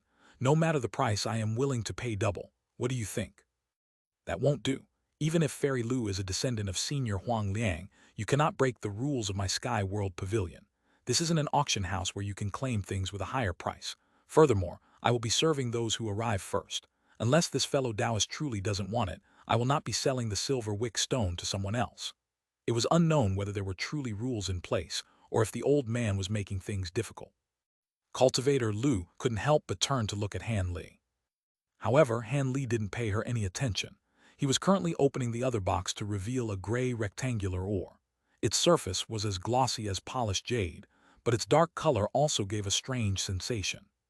The youth surnamed Kyan looked at Han Li and slowly said, "My master is honored monk Q Long. If you let junior martial sister Lu take that silver wick stone, I will pay you double the price. Let it go." His words were polite, but his voice was harsh as if he thought little of him. Han Li looked at the gray stone and stroked it with his finger. Without raising his eyes, he said, "I will not." "What did you say?" The youth's expression turned exceptionally unsightly. He didn't think for a second that Han Li would refuse. Han Li glanced at the youth and calmly said, "This item might be precious to your companion, but did you not think I might need it too?" "I already said that I am willing to double the price." The youth icily glared at Han Li, his words containing a thinly veiled threat. Cultivator Lu frowned, but she made no attempt to stop him. Han Li sighed and muttered, "I am not lacking spirit stones. If you are willing to turn away from the matter, I am willing to give you a sum of spirit stones." Although the two seemed to have much backing and support, Han Li was a solitary figure and was about to head into the setting sun tomb. If he couldn't make a breakthrough and recover his magic power, he reckoned he wouldn't come back. Naturally, how could he care about two core formation cultivators? If he restored his magic power and their supporters came after him, he might not be able to win, but he was confident he could escape them. However, his relentless reply not only turned Tianxing's face pale, but the old man also couldn't hide his astonishment. Could it be Han Li was someone of great origins? Old Su thought. After all, he didn't shy away from dealing with the direct disciples of Spirit Lord Huang Liang and Monk Q Long. When the youth heard Han Li's reply, his expression turned hazy. The woman surnamed Lu had about the same idea as the old man and examined Han Li several times before eventually saying, "May I ask for your esteemed name? Who is your master? Perhaps they might know my grandfather." Han Li smiled and nonchalantly said, "I'm a traveler with no master or sect. As for my name, I will not speak it." Cultivator Lu hesitated before taking out a green medicine bottle. She calmly said, "Is that so? If you won't tell me, then so be it. However, I have a bottle of heaven heart pills you might want to trade for the stone. The medicine can temporarily expand your spiritual sense. It can make up for your weak point as a body refiner. It'll be useful when making a breakthrough. When Youth Kyan saw this, he hastily shouted in alarm, "The heaven heart pills! This is a secret medicine exclusive to Senior Huang Liang. It is too much of a waste to trade it for a trifling silver wick stone." As for Old Su, his face couldn't help but stir upon hearing this. As for Tianxing, he was somewhat at a loss as he hadn't heard of the medicine named before. Han Li's heart stirred as well and he asked, "A temporary increase in spiritual sense, is that effective to cultivators as well?" Despite her surprise, Cultivator Lu explained, "As a cultivator possesses powerful spiritual sense to begin with, its effects are minimal on a cultivator." Han Li shook his head. "In that case, please put the bottle away. I won't be making the trade." This time Cultivator Lu's expression turned unsightly. Old Su wore an amazed expression. The well-known Heaven Heart Pill was not only a superb medicine for breaking through bottlenecks, but it was refused for a trifling spirit tool material. Were it not for the fact the poison in the old man's body rendered the pill useless to him, he might have broken his own rules and traded with the woman at that moment. The woman casually put away the bottle. It was clear to see that Spirit Lord Huang Liang doted on her greatly. In the old man's astonishment, Han Li began to ask the price for the two items. Feeling somewhat apprehensive over what just happened, the old man had no intention of being too greedy, but he still uttered a price that would be astronomical to a common cultivator. When Han Li heard this, he nodded and took out a storage bracelet. He swiped his spirit ring over the bracelet and produced a pile of high-grade spirit stones, a sum more than enough for the two items. These high-grade spirit stones were exchanged for large quantities of low and mid-grade spirit stones he brought along from the mortal realm. In the spirit realm, low and mid-grade spirit stones held little use towards Han Li's cultivation, so he exchanged them for high-grade spirit stones. Without saying a word, the shopkeeper received the spirit stones in his bracelet and concluded the trade. With the two boxes in hand, Han Li made his way to the exit. In his alarm, Tianxing quickly followed after him. The youth's face wavered for a while, unable to determine Han Li's true identity. He made no effort to block him.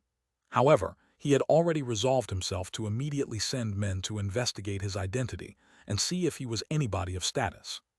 Cultivator Lu looked at Han Li's back and bit her lip, feeling somewhat gloomy. As Han Li walked out of the store, he was in a rather good mood, satisfied he could acquire these two items. Of the two items, the gray stone was considerably more valuable to him. It was a variant spirit tool material that was incredibly rare. If Han Li wasn't well learned in spirit tool techniques, or if he hadn't read through most of Yu Yang City's record archives, he feared he might have not recognized the item. But to normal spirit tool masters, this material couldn't be considered particularly good. Rather, it was inferior to other quality materials. However, it was a wondrous material for the refinement of particular magic tools and treasures. To a strange character such as Han Li, it was a material with countless optimal uses. In the following days, Han Li followed Tianxing through many of the other material shops in the city and collected various other materials before dismissing him. He then sought out an unremarkable spirit tool refinement and rented a forging room before secluding himself in it. A month later, Han Li calmly departed from Setting Sun City and walked for nearly a month before arriving at a huge canyon. It was the entrance to the Setting Sun tomb. The entire valley was several kilometers wide, but the stone and earth within and surrounding the valley was a striking crimson. There were a few cultivators standing nearby the entrance of the huge valley, as well as small groups of body refiners. A few of them were whispering to one another, while others quietly meditated. Most of these people were mid-grade cultivators and body refiners. They would only dare to enter the valley after forming a temporary group. Of course, there would be a few already formed groups that entered the valley as soon as they arrived. There were also a few high-grade cultivators and body refiners that boldly entered the valley alone. But regardless of whether one was a body refiner or a cultivator, none dared to venture too high in the air and kept their travel at low altitudes. If one wasn't stupid, they would know that flying too high into the air would mark yourself as a target, either to demon cultivators or humans harboring malicious thoughts. In addition, there were countless ancient bird-type beasts that lived in the Setting Sun tomb, turning the sky into a forbidden area. Han Li stopped at the outskirts of the valley entrance, sensing a dozen threads of spiritual sense repeatedly brush past him. Han Li calmly waited for a short while, and refused invitations from those that recognized him as a high-grade body refiner. This valley was only one of several entrances from the human side of the setting sun tomb. Other entrances were sealed by several strange formations by human cultivators. This was the sole entrance nearby, and was naturally guarded by a few cultivators from Setting Sun City to make sure nothing happened. Of the cultivators secretly guarding the entrance, the weakest of them possessed core formation cultivation, while the strongest of them was at deity transformation stage. As Han Li began to slowly make his way into the valley, he began to recall the information he gathered about the Setting Sun tomb over the past few days. At that moment, he was wearing unremarkable gray battle armor underneath his robes. He also carried a covered long spear on his back. The spear pole was pitch black, but it was embedded with several azure crystals that sparkled with light. The head of the spear was a faint silver, but it was unclear what material it was refined from. As for the earthworm tendon, it was wrapped around his arm and remained hidden underneath his robes. Of course, the trump card Han Li relied on the most were the two immortal vanquishing beads he possessed in his storage bracelet. With those two peak treasures in hand, he could protect himself against even deity transformation stage threats. The valley was incredibly wide. When Han Li walked for over 50 kilometers, the last of the road disappeared. Han Li stood in place and looked around him with a sigh. It was incredibly inconvenient for him to be unable to release his spiritual sense. He couldn't determine his direction and could only venture off in a random direction. In the first few days, he encountered nothing apart from a few small beasts and serpents. In an area this large, it wasn't particularly odd that he didn't encounter any demon beasts or people. But 5 days later, Han Li found himself in front of a dense jungle with no end in sight. The trees were over 100 meters tall with dense leaves and branches. It was incredibly dark with beast roars that would occasionally sound in the distance. Han Li narrowed his eyes for a moment before treading forward. Then, after he blurred several times, he appeared behind a large tree. With the power of Han Li's current body, the shifting smoke steps he cultivated during his time was immortal allowed him to move as if he was a bodiless ghost, even in a place with such dense vegetation.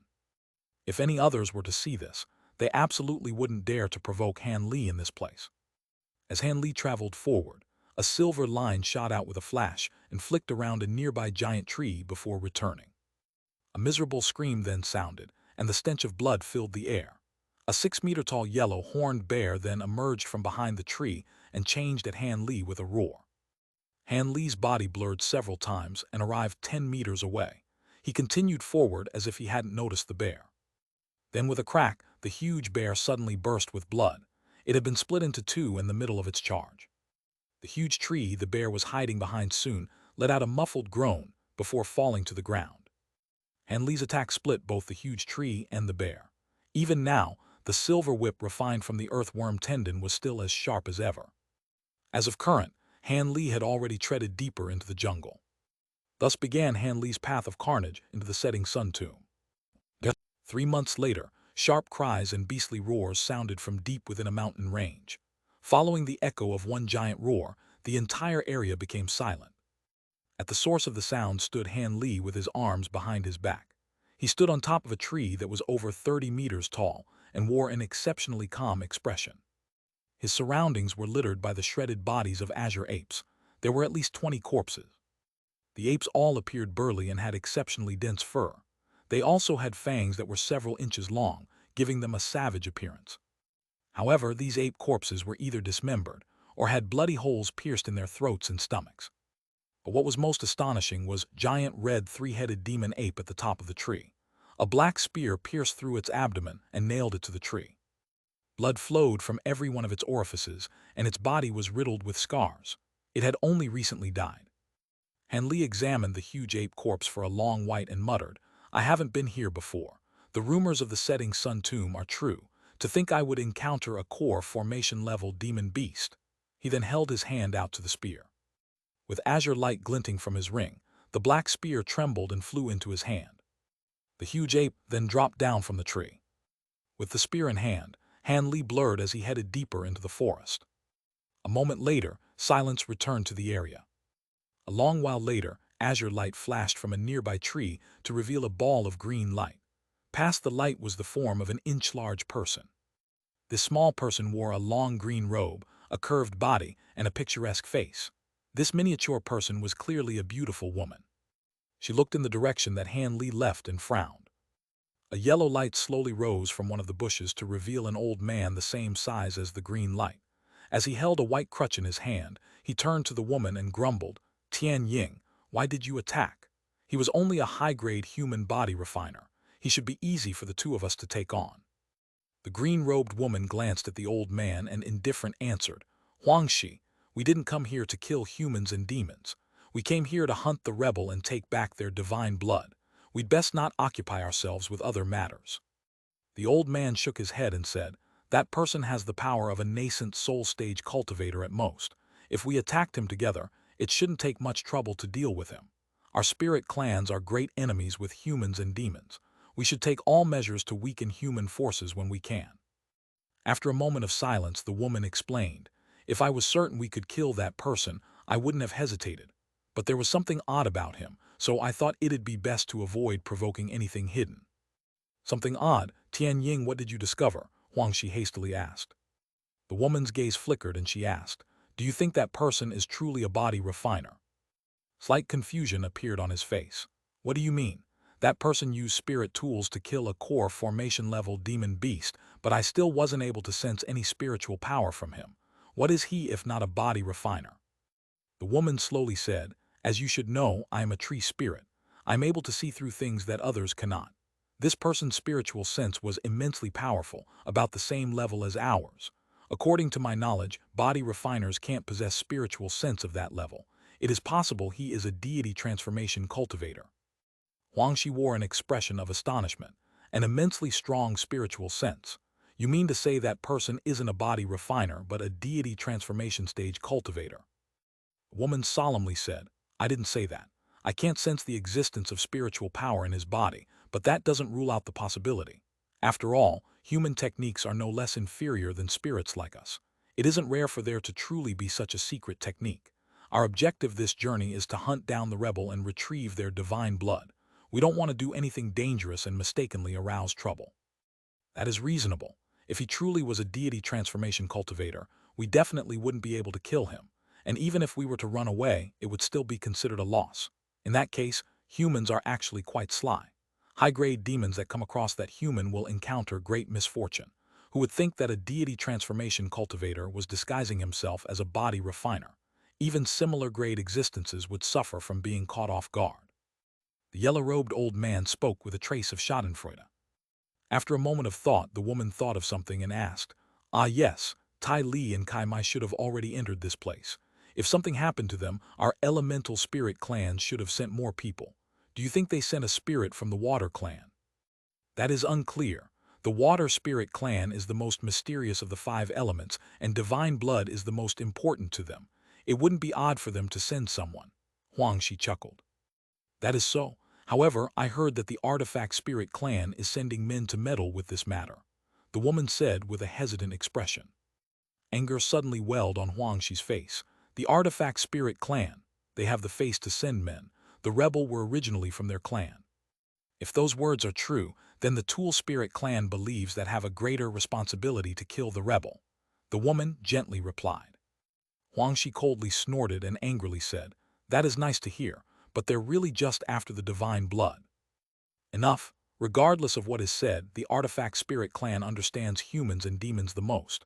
They will be useful in killing the rebel. I reckon that dared to come here because of some relation they have with the humans. I reckon that the human clan have sent men to receive them. We must retrieve the divine blood before they meet," the woman solemnly said. "That's true. We've already heavily injured the rebels and have their tracks. So long as we guard the entrance to the human realm, they won't be able to escape. When reinforcements come, it will be impossible for them to escape," Huangshi said. The green-robed woman nodded in agreement. The two spirits continued their discussion for a moment more, and their lights flickered before they disappeared from the tree. At that same moment, in a hidden room in Setting Sun City, there were several people of unordinary bearing sitting around a table. A skinny monk wearing a necklace of black prayer beads turned to the white-robed middle-aged man and asked, City Lord Lan, you say that these spirit clan men are trapped in the setting sun tomb, and that we must recuse them. The white-robed man sullenly said, That's right. I just received this information. As they fled, they were heavily injured by pursuers from the spirit clan. With more spirit clan pursuers close on their tail and their grave injuries, they won't be able to make it to the city. We will need to receive them. A dark-skinned man built like iron suddenly asked, Brother Lan, what are these spirit clan men carrying? Now that matters are so close, tell us the truth. Not only did you call for us, but you also invited Senior Huang Liang out from seclusion. You would only do this for something of grave importance. The last of them, a pale man wearing wide yellow robes, heard his name mentioned and said, Fellow Taoist Jin is right. I rushed over here at the City Lord's request, while my recent efforts still remain unstable. I am also quite interested in what the spirit clan men are carrying. Can City Lord Lan shed some light on this? The pale man was the renowned spirit Lord Huang Liang, and the white-robed man was the setting sun City Lord. The City Lord wryly laughed and said, Senior Lu, fellow Taoist Jin, if I knew what they were carrying, I wouldn't have kept silent. However, I have received orders from the Sage Sovereign's palace to receive them. Orders from the Sage Sovereign. The monk and the large man revealed alarm, and a glint lit up from the City Lord's eyes. The monk said with a doubtful tone, Then this matter must be personally related to the sovereign. City Lord Lan respectfully said, I don't know, but even if the sovereign didn't personally issue the command, it still came from the palace, so there may as well be no difference. Furthermore, when the palace issued the order, they sent a special envoy to our city. Considering the vast distance from Heavenly Origin City and the many lands with unstable spatial tiers in between, it should take them quite some time to arrive. We will need to protect the spirit clan men and ensure they aren't harmed, so the envoy can see them. Huang Liang smiled and said, Since they are orders from the sovereign's palace, there is nothing to discuss. However, I am quite interested in what those spirit clan fellows are carrying. The monk and the large man exchanged a glance but kept silent. Since Senior Lu and you fellow Taoists have no objections, let's head into the setting sun tomb within 2 days and find those spirit clan members. They have concealed themselves. Who is there? When City Lord Lan was about to speak of the spirit clan rebels' location, Huang Liang yelled and swept at a wall. Boom! A yellow crystalline hand appeared outside and flew out. In a flash of gray light, something was caught from the outside. Soon after, the object in the crystalline hand exploded into countless gray strands, scattering off in every direction. Not good, myriad ghost threads, Huang Liang shouted out. He waved his sleeve and released a yellow mist concealing his body. When the others heard this, they were also vastly alarmed. The monk quickly grabbed the prayer beads on his neck and turned them into black clouds that covered his body. As for the large, dark-skinned man, he snorted, taking out a black iron shield to block his front. The City Lord spat out a crystalline ice lotus. In a flare of blue light, he disappeared from sight. Just as the men were preparing to deal with this surprise attack, the overflowing threads suddenly flashed and disappeared. The men were stunned in the following moment. An illusion.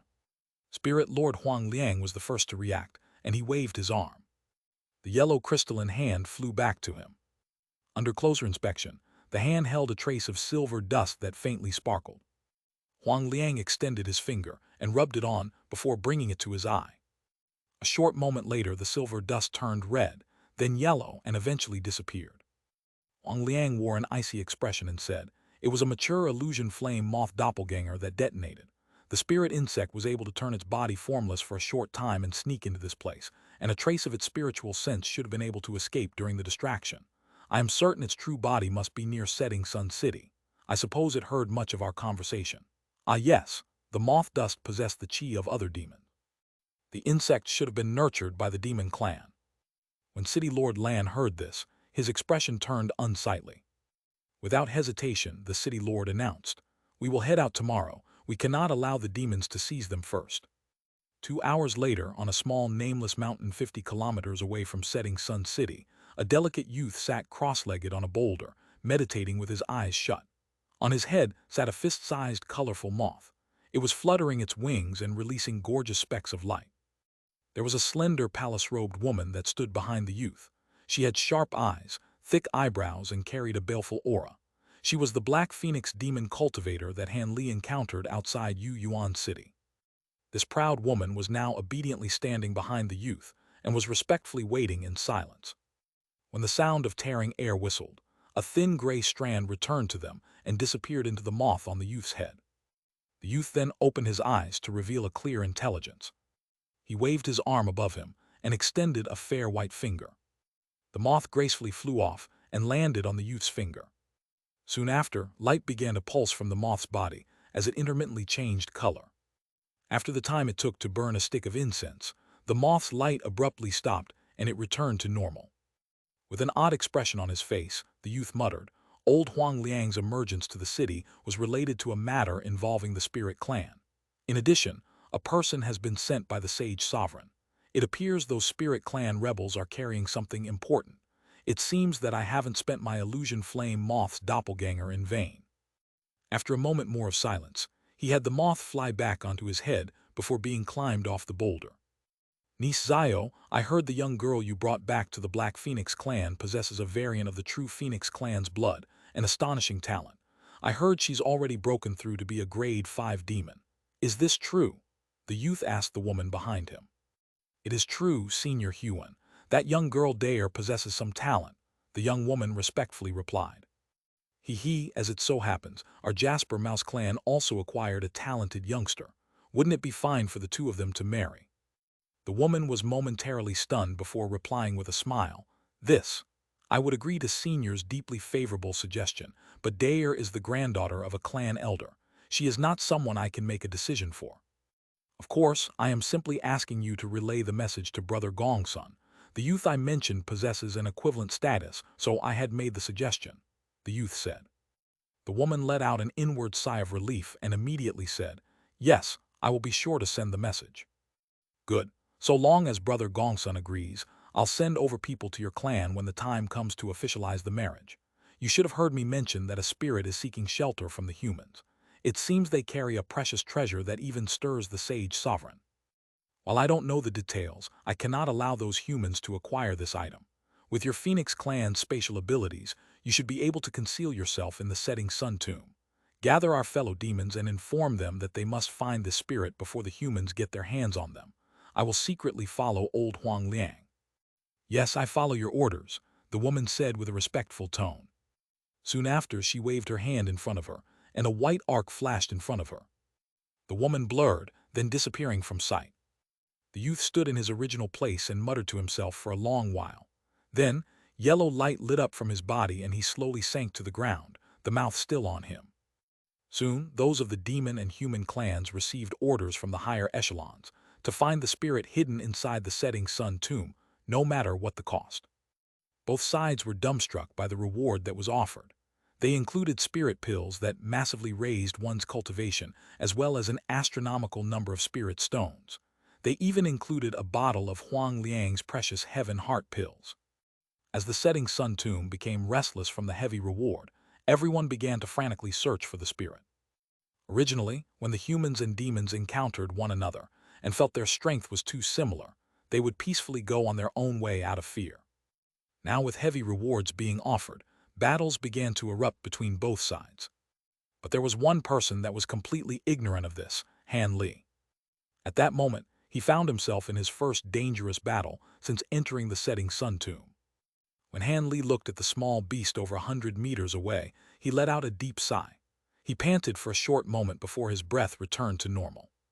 However, his eyes didn't leave the beast for a moment. The leopard was the same size as a common cat, but it possessed a shocking speed. Even Han Li's shifting smoke steps still paled in speed. As a result, a few swipes managed to land on his azure robes during the battle, revealing the gray armor and golden flesh underneath. Not only was the beast's speed astonishing, but its claws were incredibly sharp as well. There were varying degrees of scars on his armor. Even his cultivated, hardy body had blood drawn from the feline's claws. Fortunately, under the effects of various medicines, fruits, and treasures, his flesh had become as hardy as an ordinary magic treasure and possessed shocking regenerative abilities. In a short moment, Han Li was able to heal his wounds. Even so, Han Li still felt quite gloomy. When he first encountered the leopard, it appeared soundly asleep on top of a nearby tree and appeared harmless. At that time, Han Li's mind welled with a childlike curiosity and thought to pet the small beast. But he hadn't expected at all that he would startle the beast and send it flying into a ferocious rage. In a few leaps, it would surround him with a dozen after images attacking him. As he was unable to release his spiritual sense, he was unable to grasp its location even with his spirit eyes and suffered much from it. Eventually, the small beast was forced to retreat with minute scars covering its body. Helpless, Han Li could only use the smoke-sifting steps to its maximum level and circulate the enormous power of his body into his arms, flicking his spear until it became a cloud of black light. As the spear shadow whistled, it inspired fear in the beast, stalling off its attacks. But no matter how powerful Han Li may be, he couldn't sustain his attack for long. As the spear in his hand somewhat slowed, the leopard swept through spear mist and swiped at Han Li's throat. In Han Li's furious alarm, he desperately exerted a speed greater than before and quickly turned the spear to block the leopard's claw. The small beast was greatly alarmed and jumped 10 meters away. Then it cautiously stared at Han Li with a pair of green eyes. Han Li and the leopard found themselves in a deadlock. The beast was extremely gloomy to find a strange character, such as Han Li, who possessed immense strength and impenetrable flesh. With the formation of the stalemate, Han Li used this opportunity to thoroughly examine the leopard with narrowed eyes. Soon Han Li let out a sigh. Apart from its small size, it appeared to be an ordinary leopard. After searching through his memories of the records he read in Setting Sun City, he wasn't able to think of what this ferocious ancient beast could be. It was also impossible for it to be a demon beast. This small beast was fighting solely with the strength and abilities of its body. It didn't possess any demonic power. This should be a beast variant. After a long while, that was the only conclusion Han Li could think of. Eventually, the small beast lost its patience, and an ominous light flashed in its eye. It crouched in preparation for another attack. Han Li's mind trembled, and he tightened his grasp on the spear, assuming a defensive stance. But white light lit up from his other hand as it grasped the spirit beast pouch. The pouch contained his myriad of gold-devouring beetles. Han Li made the decision that if the beast pounced on top of him, he would open the bag with his spirit ring. Although he had no magic power and couldn't control the beetles, he could still rely on its ability to dispose of the small beast. The only trouble would be for him to take them back. Without his spiritual sense, he would have to waste them. However, Han Li was left with no choice. The small beast let out a snarl and its body blurred, turning to 2, then 4. In the blink of an eye, over 30 identical small beasts appeared on top of the trees, with their fangs bared and ready to pounce. In Han Li's alarm, he realized that the beast hadn't made use of its full strength. He immediately brought the back in front of him and was about to toss it. But then in that crucial moment, a strange bird's cry sounded from a distance. It sounded like a crow, but it was far harsher. When the leopard heard this, its face froze and its afterimages disappeared. In the blink of an eye, only one of them remained. The feline took a deep glance at Han Li before turning its head and shooting deep into the forest. A short moment later, it disappeared from sight. Han Li relaxed and retrieved his spirit beast pouch. Although he didn't know what was going on, he had no interest in pursuing the cat. He needed to find some place where he could comprehend what just happened. In the last battle, there were exceptional developments, and he came to a faint realization of something. This was a possibility for him to make a breakthrough. With a flip of his hand, he took out an azure robe from his storage bracelet and replaced the torn clothes on his body. Then, he headed off in a direction away from the leopard. Because Han Li feared that this feeling of revelation would soon disappear, Han Li didn't walk far away. Rather, he quickly ran 50 kilometers away to a small valley and struck open a rough cave in a stone wall. He immediately entered it and sat down cross-legged. Comprehending his recent flash of enlightenment took him 3 entire days. When Han Li opened his eyes once more, he wore a disappointed face. Although he made some gains from that battle, it wasn't enough for him to break past his current bottleneck. But he wasn't too saddened. Although he didn't succeed this time, this illustrated life and death battles would be of great assistance in making a breakthrough. If he experienced several more desperate battles, he was bound to succeed. After calming his heart, he arranged his belongings and left the cave. Standing outside the cave, he paused in thought for a long while. He felt that the small beast was the ideal opponent for him. If he could fight it several more times, he may succeed in obtaining an epiphany. Although he knew it would be dangerous, the restoration of his magic power was far more important. His expression wavered for a long while, before resolving himself to seek out that dangerous leopard. When he left the valley, Han Li headed in the direction where the leopard is last seen, but he ended up greatly disappointed. In a single breath, he swept through hundreds of kilometers in the surrounding mountain range, but he found no trace of the beast. Helpless, Han Li could only depart from the mountains and find another suitable objective. Over 10 days later, at the edge of a huge lake, there were a dozen variously dressed body refiners. They were surrounded by crimson snakes with a crest on their heads. The body refiners were using their spirit tools to their utmost extent while attacking the serpents. The serpents' attacks were separated into two types. There were those shooting a crimson venom mist, while the others were pouncing at the body refiners like darts. The venom was tolerable enough as they had swallowed an antivenom beforehand, but they weren't able to block the serpents' direct attacks. The serpents weren't very large, but their bodies possessed considerable power. Despite the powerful spirit tools the body refiners wielded, they weren't able to injure the serpents when they struck them. As a result, the body refiners defended against the serpents many times before they felt their limbs grow heavy and slow. In addition to these few serpents, there was also a giant serpent behind them. The serpent appeared to be the group's king. When it saw that its party had the advantage, it let out several hisses as if it were expressing satisfaction.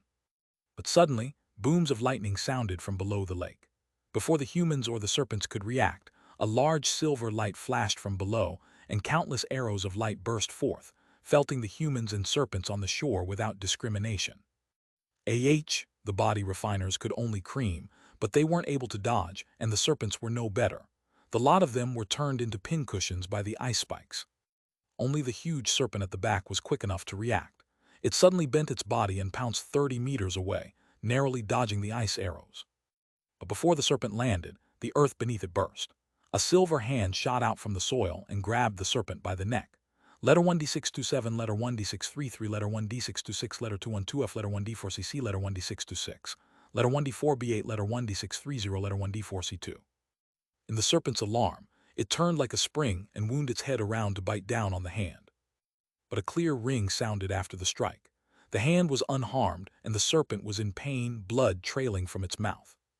The huge serpent's teeth were completely shattered by the silver hand's exceptional hardiness. In pain, the serpent could only relax its mouth, let go. Another silver hand then strangely appeared nearby. It grabbed a hold of the serpent's head, and both hands exerted their stretch, pulling them apart. Left headless, the serpent's body spouted in a fountain of blood. The serpent corpse was then tossed to the ground.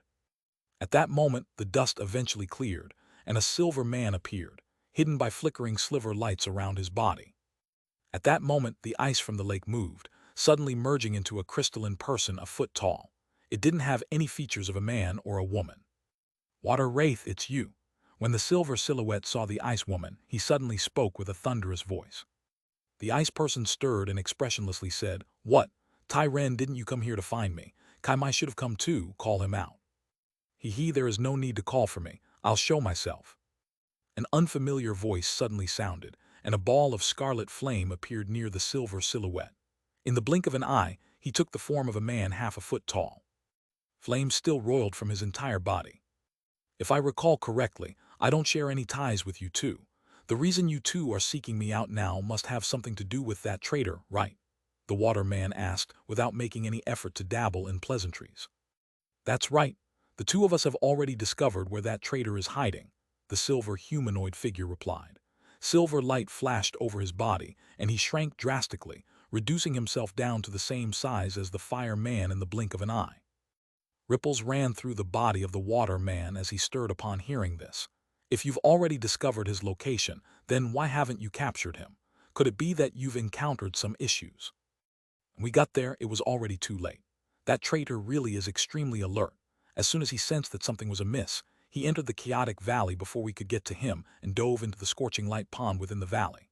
I'm sure there's no need for me to elaborate on how fearsome that pond is.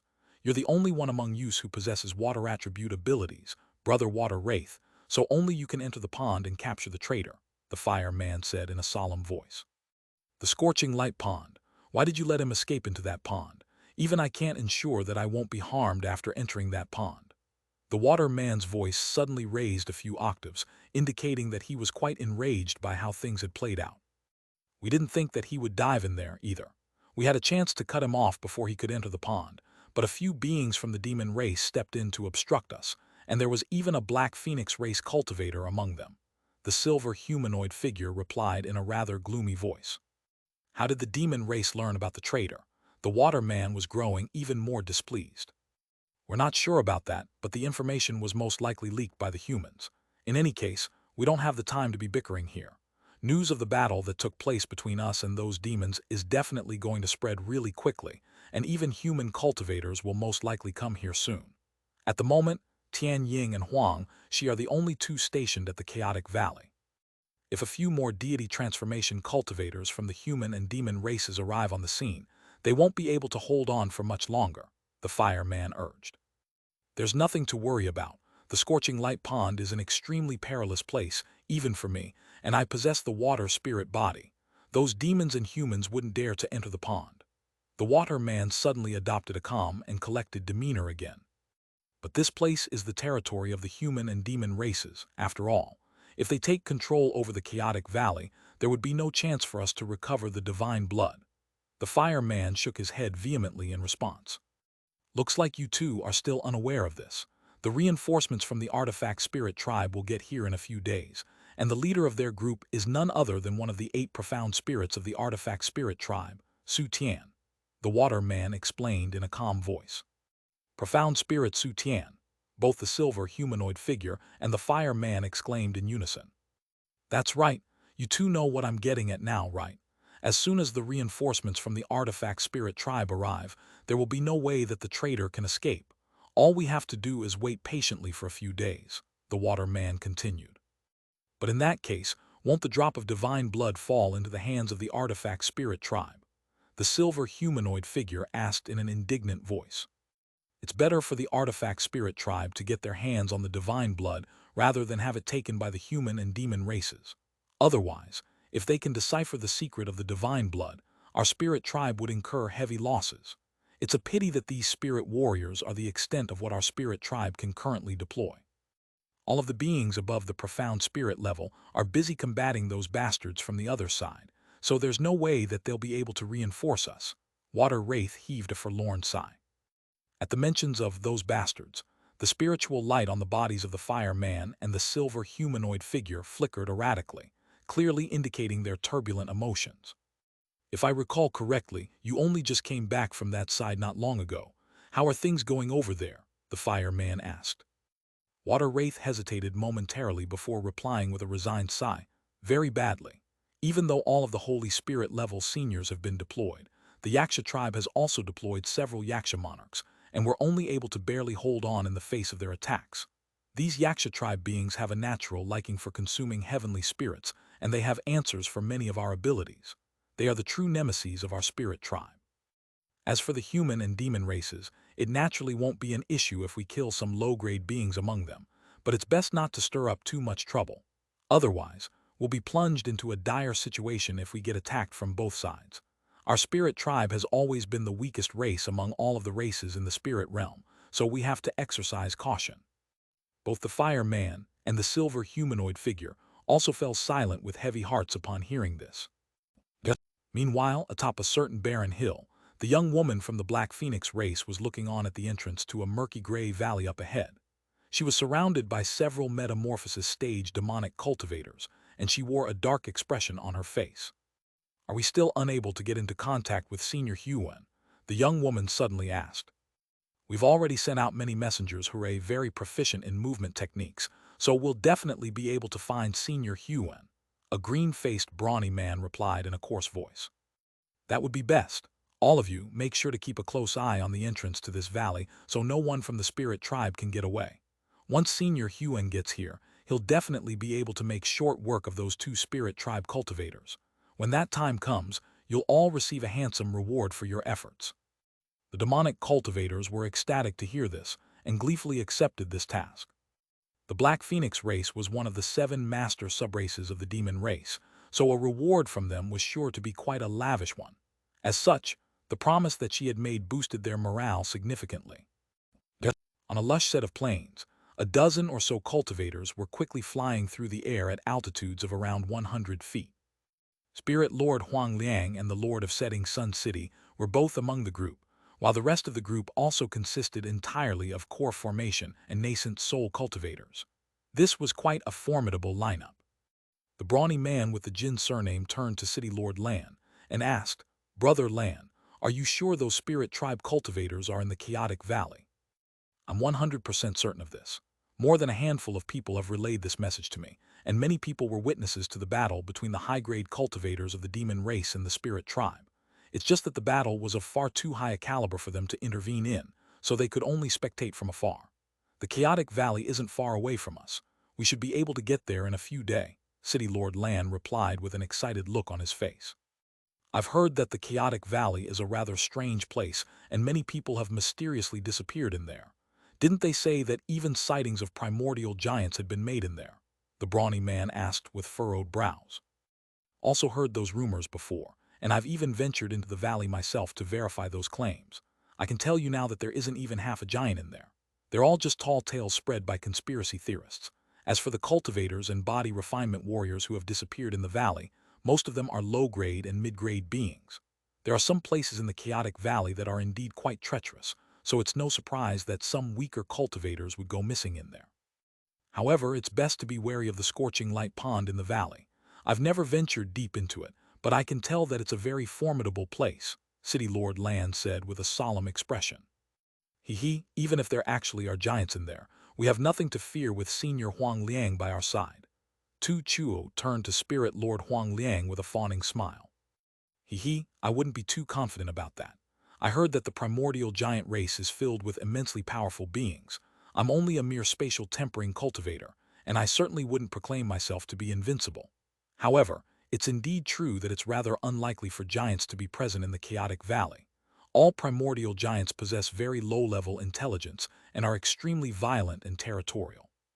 If there really were giants in there, they would have eradicated all of the humans and demons in the setting sun tomb long ago. Even ancient beasts wouldn't dare to venture into that valley if giants were present, Spirit Lord Huang Liang analyzed with a faint smile. Everyone else nodded emphatically in agreement. After that, not much else was discussed, as everyone flew directly toward the chaotic valley. A short while later, they had disappeared into the distance as black spots on the horizon. However, around 15 minutes later, white light flashed on the plains that they had just passed through, and a humanoid figure slowly emerged. It was none other than that young man from the demon race. He cast his gaze toward the distance in the direction where Spirit Lord Huang Liang had disappeared, and a cold smile appeared on his face. The illusionary flame moth was sitting obediently on his shoulder, gently flapping its little wings. The young man looked on into the distance with narrowed eyes for a long while, before sinking back into the ground again. Han Li let loose an almighty roar and thrust his spear forward violently, puncturing the body of a winged flying wolf. Right at this moment, several tens of wind blades converged, enshrouding his body under a lethal net. There were still 7 or 8 flying wolf demon beasts identical to the one that Han Li had just slain. Han Li completely disregarded the wind blades as spiritual light flashed from the crystal on the tip of his spear, before he flung the spear through the air like a javelin. With Han Li's current level of immense strength, he was able to hurl the spirit tool in his hand with devastating force. The spear flew through the air like lightning and punctured the body of another flying wolf in the blink of an eye. At the same time, Han Li pointed a finger at the spear from down below, and it swiveled around before flying toward another winged wolf. A panicked expression appeared on the winged wolf's face as it opened its mouth to blast forth a string of wind blades. However, the blades of wind were unable to impede the spear in the slightest, and it was also slain following a howl of anguish. At this moment, all of the oncoming wind blades also struck Han Li's body. However, Han Li didn't even bat an eyelid as golden light flashed from his body, allowing him to withstand these attacks with ease. Letter 1D557, letter 1D42B, letter 1D6AT, letter 1D5F2, letter 1D604, letter 1D41E, letter 1D41C, letter 1D698, letter 1D696. His clothes were in tatters in the aftermath of the assault, but he wasn't missing so much as a single hair from his body. After that, Han Li was able to manipulate his spear to kill the remaining few flying wolves with ease.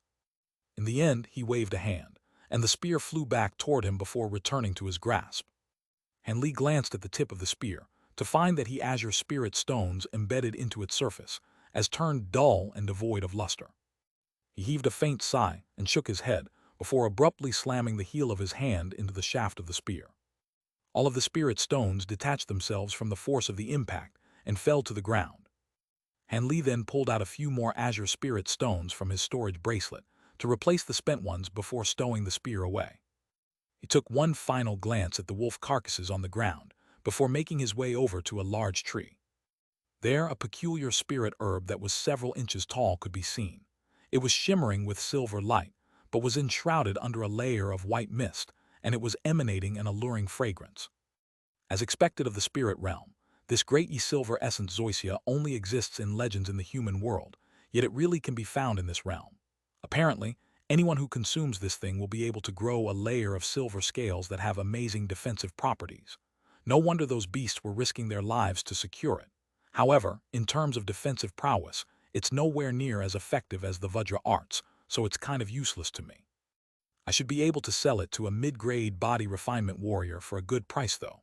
Han Li murmured to himself before flipping a hand over to produce a palm-sized green jade shovel. He crouched down and dug the silver zoysia out of the ground, inspecting it with a hint of awe and appreciation in his eyes before stowing it away into a jade box.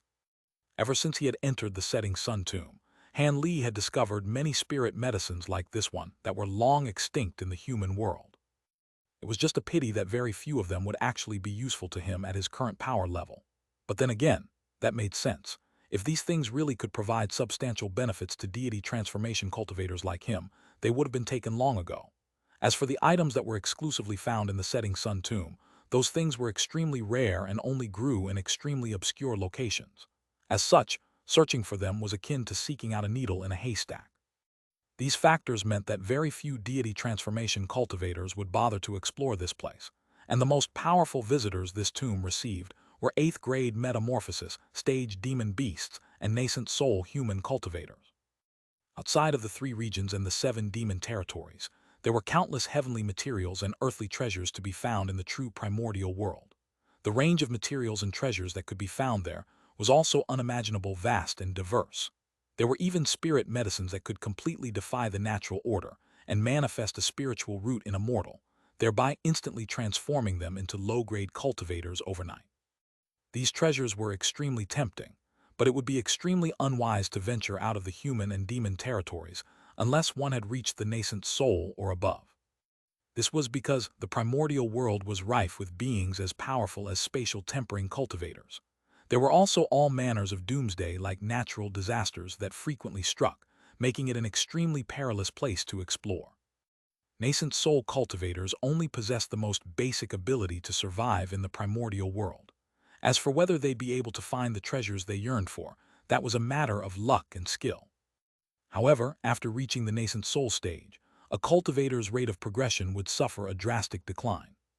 If they didn't venture into the primordial world to find something useful to them, they would most likely be stuck at the nascent soul stage until their final moment in this world. As such, a vast number of high-grade beings depart from the territories of the human and demon races, traveling into the primordial world in search of the catalyst for their next breakthrough. However, less than a third of those beings managed to return, so it was indeed an extremely perilous undertaking. However, in order to maintain the number of top-grade powerful beings within their respective races, the higher-ups of the human and demons had no choice but to allow this to happen. Han Li was also aware of these matters, so he was very curious about and intrigued by the primordial world that lay beyond the 3 human regions.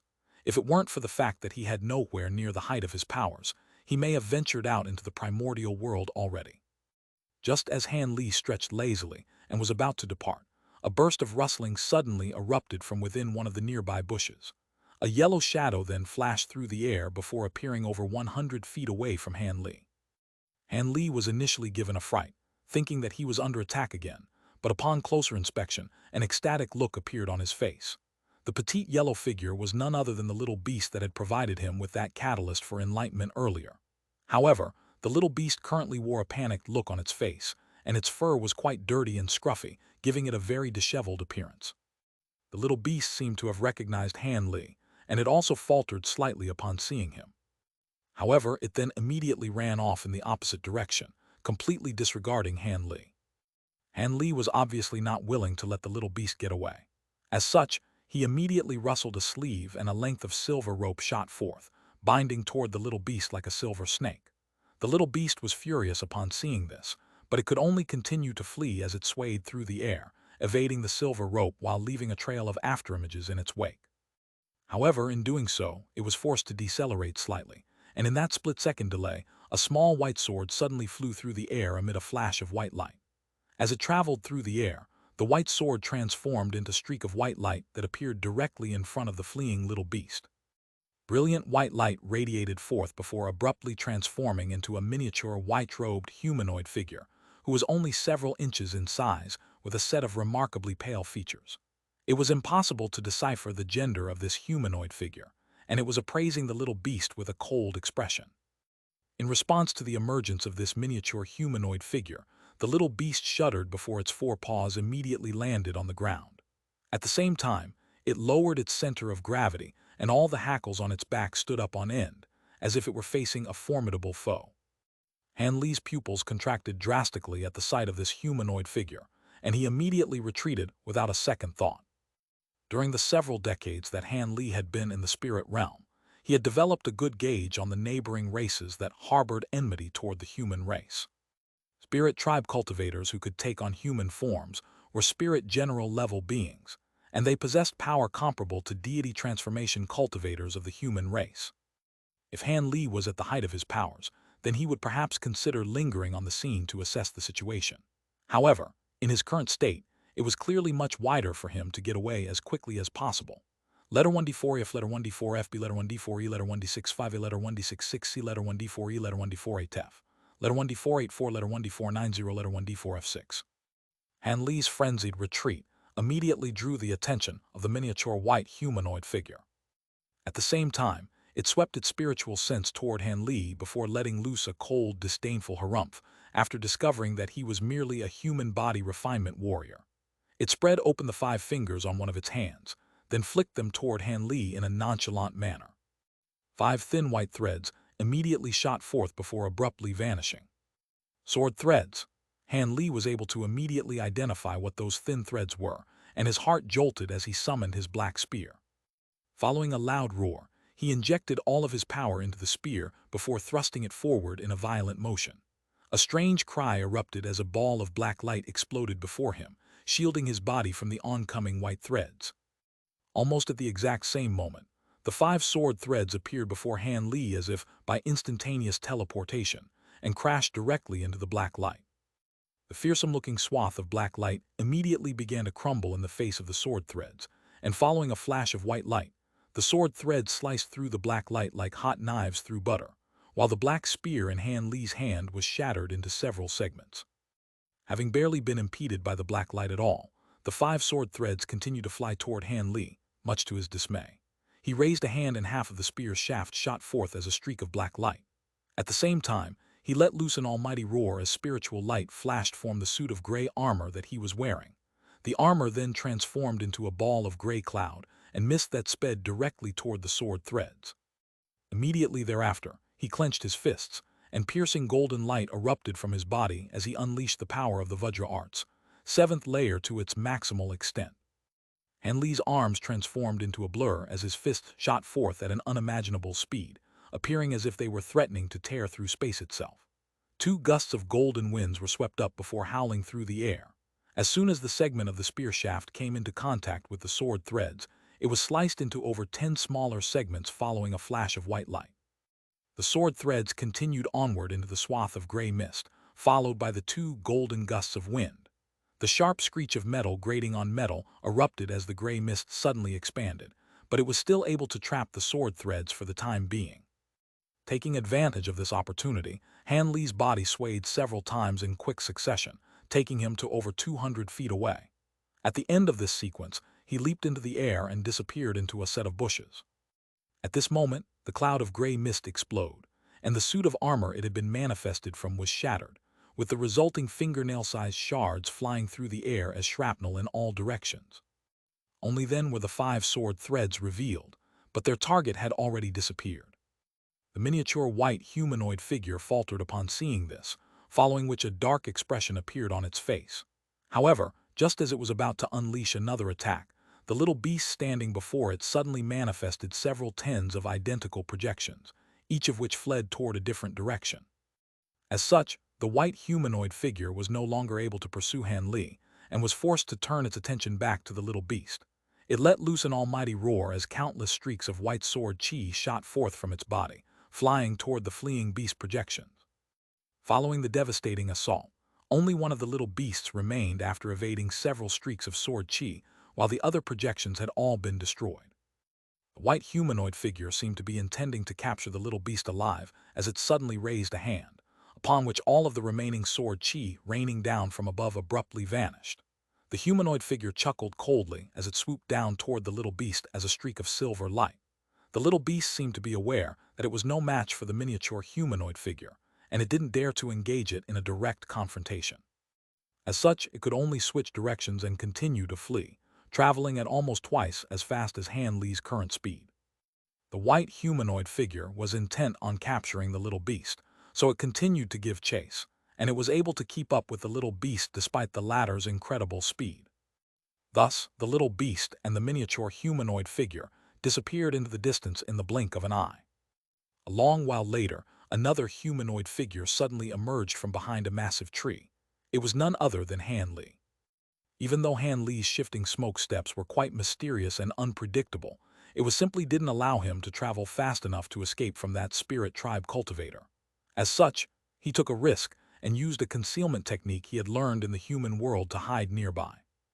He was taking a gamble that the little beast would take this opportunity to run away, and the spirit tribe cultivator would set off in pursuit rather than continue his hunt for Han Li. Of course, he was holding an immortal vanquishing bead tightly in his hand in case things didn't progress as planned.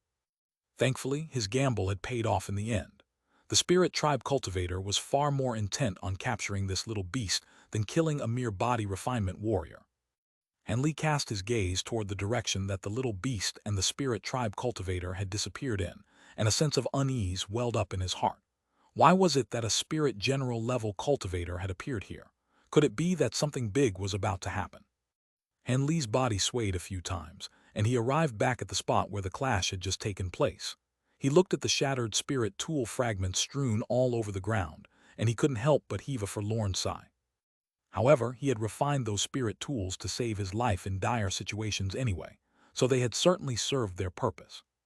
Han Li didn't dare to remain in this place for any longer, and just as he was about to depart in the opposite directions from where the little beast and the miniature humanoid had disappeared, when a male voice sounded over 100 feet in the air above. "Not bad at all. To think that you were able to escape with your life right under Hua Guang's nose. Looks like you're no ordinary body refinement warrior." Han Li's face immediately paled upon hearing this, and he was completely rooted to the spot. At the same time, several streaks of spiritual light flashed in the air, and 3 miniature humanoid figures appeared at once, each of which was several feet in size. One of the miniature humanoid figures wore a set of azure robes with a sharp light glimmering in its eyes, and it seemed to be applauding Han Li with a smile on its face. However, its eyes were icy cold and completely devoid of any amusement or benevolence. That humanoid figure was flying through the air atop a crimson cloud, while its 2 companions were a brawny man who was shimmering with red light, and a young woman with a set of cold features, as well as a layer of white glacial mist enshrouding her body. These 3 were also spirit tribe cultivators. Han Li took a deep breath and forcibly repressed the shock in his heart. In this dire situation, he made the counterintuitive decision of stowing away his immortal vanquishing beads again. In the face of 3 spirit tribe cultivators, it would be impossible for him to wound all 3 at once even if he were to use his immortal vanquishing bead. Furthermore, the 3 of them hadn't immediately attacked him as soon as they had appeared, so perhaps there was a chance for him to survive this ordeal without a fight. As such, Han Li's expression eased as he looked up at the 3 miniature humanoid figures in the sky. The shimmering red man carefully inspected Han Li before suddenly turning to the man on the crimson cloud in a respectful manner. "Master Su Tian, he's perfect for our needs. He's a high-grade body refinement warrior, and he should know the location of the chaotic valley.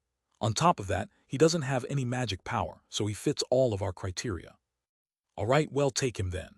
The man on the crimson cloud nodded indifferently in response. The red man was ecstatic upon hearing this before turning to Han Li with a sinister smile. All of a sudden, His body transformed into a fire worm that was around a foot in size as he shot forth toward Han Li. Han Li's heart jolted with shock upon seeing this. Could it be that he was wrong and these three were aiming to kill him all along? In the face of the oncoming attack, Han Li certainly wasn't going to resign himself to his face. As such, brilliant golden light flashed from his body as he activated his Vajra arts to their maximal extent. At the same time, he produced the two immortal vanquishing beads again, and prepared to hurl them toward the fire worm. Right at this moment, the man on the crimson cloud could see that Han Li was able to retaliate, so he pointed a finger toward Han Li, seemingly in a nonchalant and unhurried manner. Han Li suddenly felt the air tighten around him as a burst of immense invisible power abruptly descended upon him, trying to crush him to the ground. Han Li immediately refrained from using his immortal vanquishing beads as this immense power weighed down upon him. If he were to try and hurl the beads through the air right now, they wouldn't be able to travel very far, and he would most likely be caught up in the resulting explosion of power. As such, he could only inject more power into his Vajra arts, further enhancing his strength to resist the unfathomable pressure crashing down from above.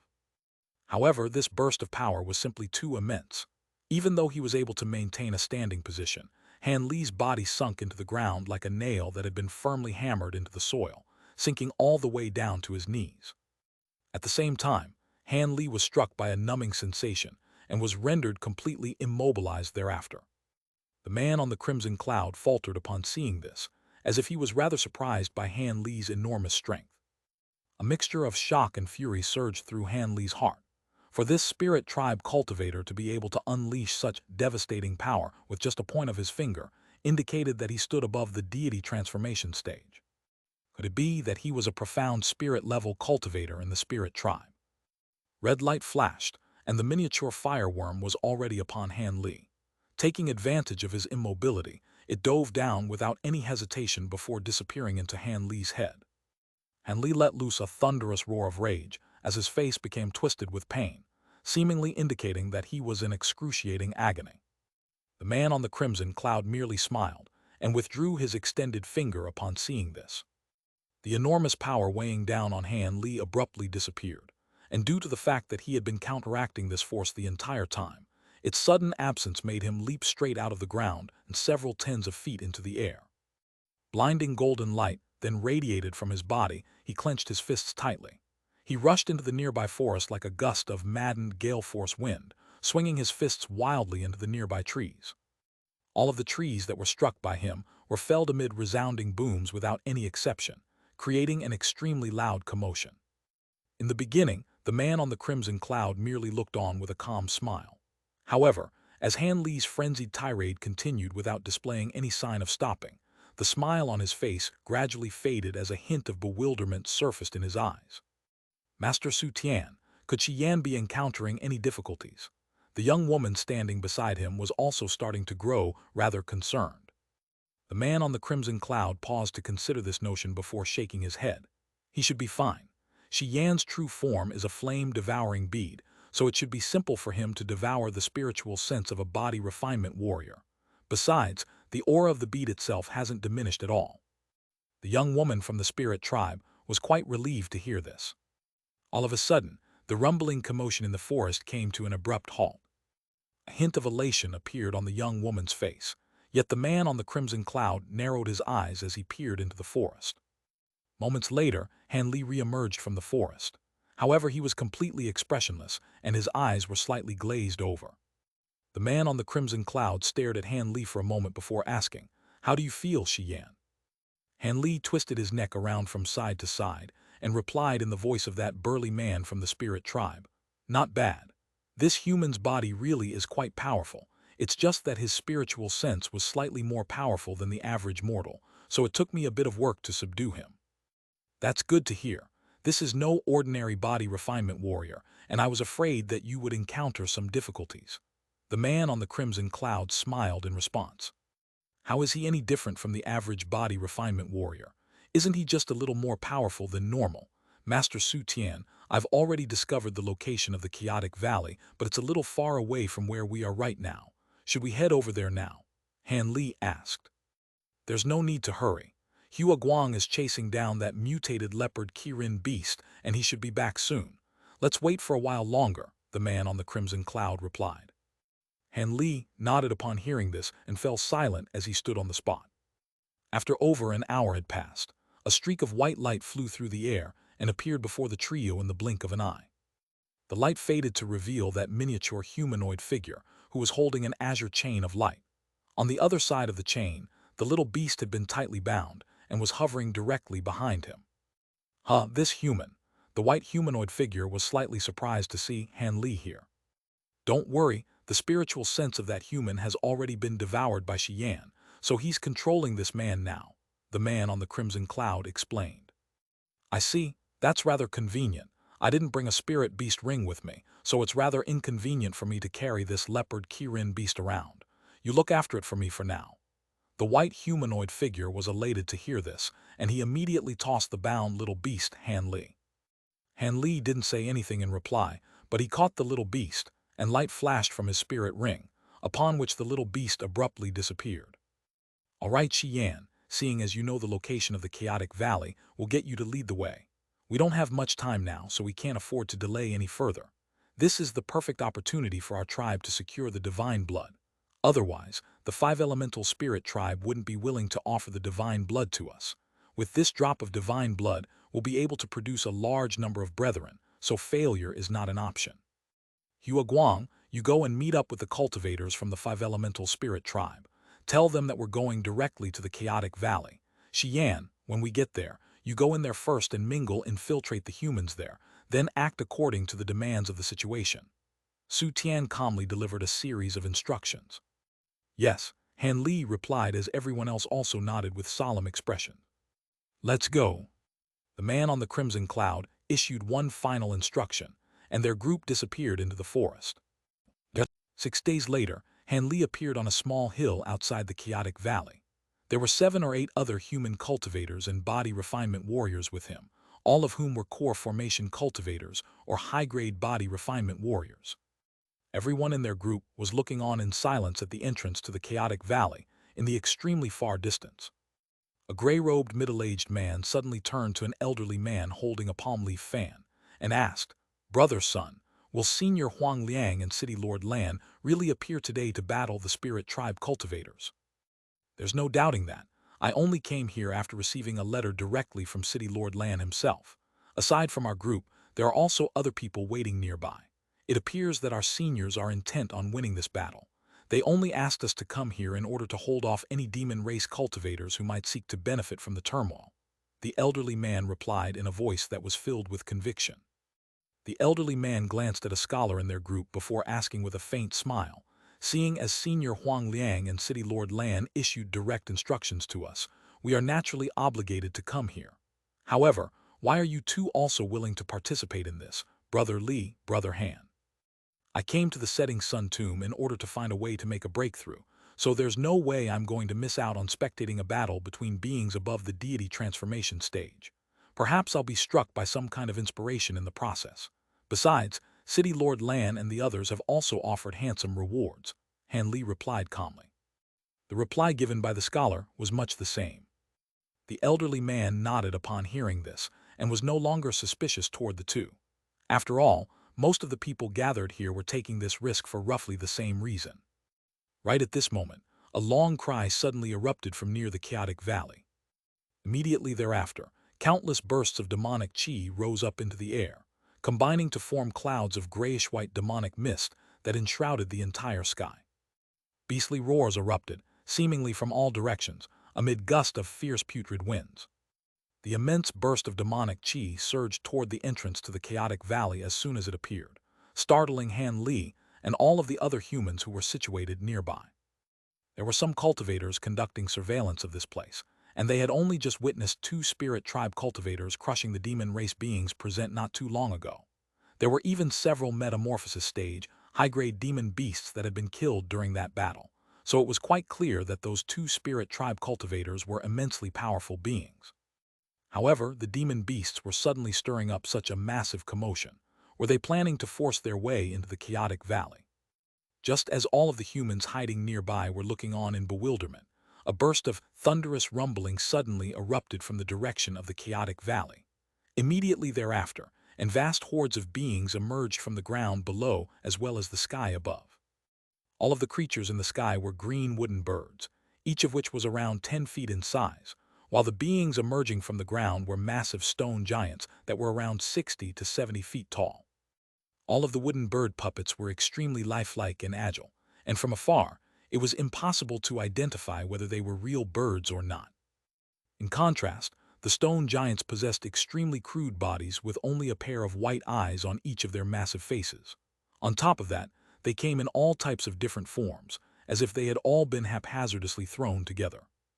The emergence of so many wood and stone puppets made everyone draw sharp breaths in unison. Han Li's expression also changed slightly at the sight of the countless puppets that had just appeared. Right at this moment, a green wooden phoenix and a stone giant with an entirely grayish-white body emerged at the same time. Letter 1D6ATF, letter 1D5FF, letter 1D5F2, letter 1D4, 1E, letter 1D430, letter 1D6AT, letter 1D41C, letter 1D698, letter 1D55E. Spiritual light flashed above the wooden phoenix's head, and a ball of green light surfaced, revealing a woman in a green dress who was only around a foot in size. Meanwhile, the massive stone giant extended a huge hand, and an elderly man of roughly the same size appeared over its palm. The elderly man was holding a white stone cane and was looking on with a cold expression at the enormous bursts of oncoming demonic chi. "Is fellow Taoist Zio there? Come out and meet me if you are," the elderly man suddenly said. Even though his voice wasn't very loud, it was clearly audible to all of humans and demons within a radius of over 5 kilometers.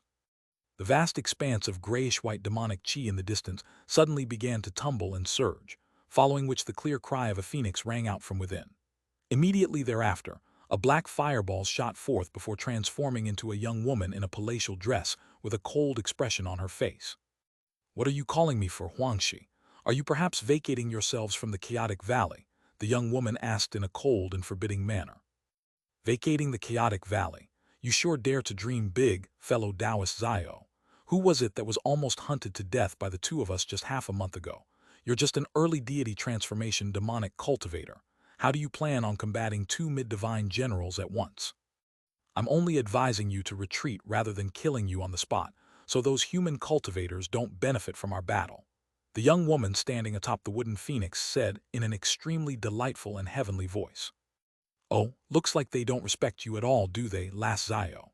The demonic chi overhead surged once again as another demonic cultivator emerged from within. This was a short and thin demonic cultivator with a shimmering moth sitting on his shoulder. It was none other than that young man with the Huan surname. Huangshi and Tian Ying's expressions both changed drastically upon seeing this young man, and the former exclaimed, "Huan Kanki, why are you here? Tusk, I see you two still recognize me. During our last battle, I was able to hold my own against you two even prior to reaching the spatial tempering stage. Over 10,000 years have passed since then, and I've already forged a 5-elemental body for myself long ago, yet you two are still only a pair of lowly spirit generals. It seems that aside from your lengthy lifespans, you spirit tribe cultivators can't compare with demon and human race cultivators in any other aspect. Your spirit tribe will most likely be wiped off the face of the spirit realm eventually, just like all of those other weak races. If you ask me, you should pledge your allegiance to us while you still can. After all, some of your skills are quite useful to our two races, so at the very least, we'll ensure that you don't go completely extinct," the young demonic cultivator said in a calm voice. "HMPH, you sure dare to talk, fellow Taoist Huan. Our spirit tribe may not be very powerful, but it has existed in the spirit realm for all this time, and there must be a reason for this. You're just an elder of the demon race. What right do you have to foretell the fall of our spirit tribe?" Huangshi was furious upon hearing the young man's bold declaration, and the wariness in his heart was completely washed away by his rage. The young man wasn't enraged in the slightest by Huangshi's barbed response. Instead, he burst into laughter as he said, "It's indeed true that I have no right to speak about your spirit tribe, but those words were spoken by the patriarch of our demon race, and I'm merely relaying his message word for word. You should stop dreaming. So long as our holy spirits continue to exist, we'll never bow to any other race," Tian Ying retorted coldly. "If that's the case, then there's nothing for me to say. Fellow Taoist Huang Liang, City Lord Lan, you should show yourselves as well. I know that you two already arrived here yesterday. Are you really planning to watch from the sidelines and swoop in to take all the spoils of war? A cold smile appeared on the young man's face as abruptly turned around before pointing toward a certain spot in the air. The two spirit generals and all of the humans lurking nearby were stunned to hear this. Faint white light flashed, and a jade arc was revealed as if an invisible veil had been lifted. The massive arc was 300 feet long and 40 to 50 feet wide, housing Spirit Lord Huang Liang and his group of cultivators as it hovered stealthily in midair. All of the human cultivators on the arc wore surprised expressions, as if they were quite stunned that their cover had been blown. That's an illusionary flame moth, so you were the one eavesdropping on our conversation at Setting Sun City. Spirit Lord Huang Liang's expression darkened as he cast a glance toward the young man's shoulder. Did you only just realize that, Brother Huang Liang? I had thought that you figured it out a long time ago. The young man pursed his lips in response. Spirit Lord Huang Liang seemed to be familiar with this young man, and a hint of a deriding sneer appeared on his face as he asked, "Haven't you been in hiding all these years like a cowardly rat, trying to transcend your next heavenly tribulation? Why have you come here?" HMPH. If I had confidence in transcending my heavenly tribulations that strike once every 3,000 years, why would I come here?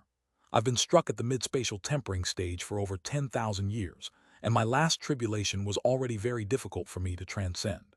There's no chance that I'll be able to withstand my next one, so my only option is to come out and search for some opportunities. In contrast, you've only reached the spatial tempering stage not long ago, fellow Taoist Huang Liang, so you've only had to withstand one heavenly tribulation. You have a long road ahead of you, the young man sighed in response.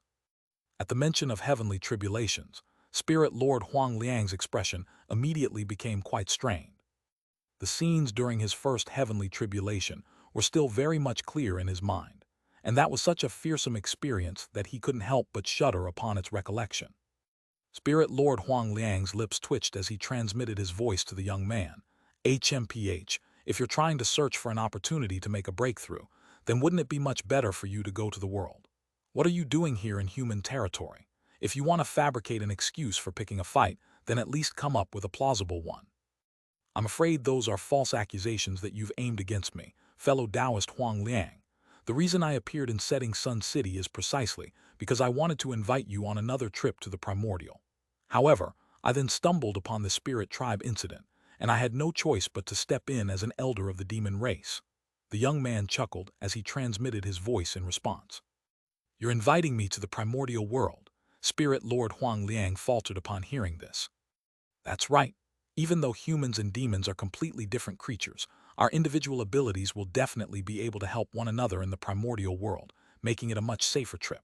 We made a very bountiful foray into the primordial world together several thousand years ago, didn't we? I'm very confident in your abilities, fellow Taoist Huang Liang, even more so than the abilities of my fellow elders. You're close to your second heavenly tribulation, right? If you don't find some treasures that can help you transcend the tribulation, perhaps your chances of withstanding the tribulation. After all, the tribulations will only continue to grow more powerful with each successive occurrence, even if your cultivation base doesn't change, the young man asked in a calm voice. Contemplative look appeared on Spirit Lord Huang Liang's face as he stood on the Jade Arc, and only after a long while did he slowly reply, "Seeing as you're being so open and honest, I'll reveal the truth to you as well, Brother Huan. In my current state, I estimate that I only have a 50% chance of transcending my second tribulation. During my first and previous tribulation transcendence, a lot of my treasures had been destroyed. In all honesty, I have less than a 25% chance of transcending my next heavenly tribulation. So how about it? Are you willing to take a trip to the primordial world with me?" The young man transmitted his voice with a serious expression on his face. An indecisive look appeared on Spirit Lord Huang Liang's face upon receiving an official invitation. Only after a long while did he ask, "If you're planning to go to the primordial world with me, how do you suggest we resolve this spirit tribe incident here?" The young man seemed to have already considered this issue, and he immediately replied, "That's simple. You and I can join forces to capture these spirit tribe cultivators, then detain that spirit tribe traitor. As for the things he's carrying, if there are many of them, then we'll split them evenly between our two races. If there's only one, then we'll have a friendly sparring match to determine who gets to take it." You sure are a sly old fox. You've been at the spatial tempering stage for several thousand years longer than me. How could I possibly gain the upper hand against you? Spirit Lord Huang Liang immediately shook his head without any hesitation. The young man wasn't surprised by this reaction at all. Instead, he calmly asked, "Then what do you propose, Brother Huang?" "We'll see what the items are first, and we'll have to give something of a similar value to take the items," Spirit Lord Huang Liang replied with a stroke of his beard. "No problem, we'll do as you say. Let's join forces and take care of these two spirit tribe cultivators first," the young man suggested as a cold look appeared on his face. Sure." Spirit Lord Huang Liang nodded in response before explaining the situation to City Lord Lan and the others through voice transmission. Seeing as their plan to lurk in the shadows before swooping in to take the spoils of war had been exposed, everyone naturally had no choice but to agree to this arrangement.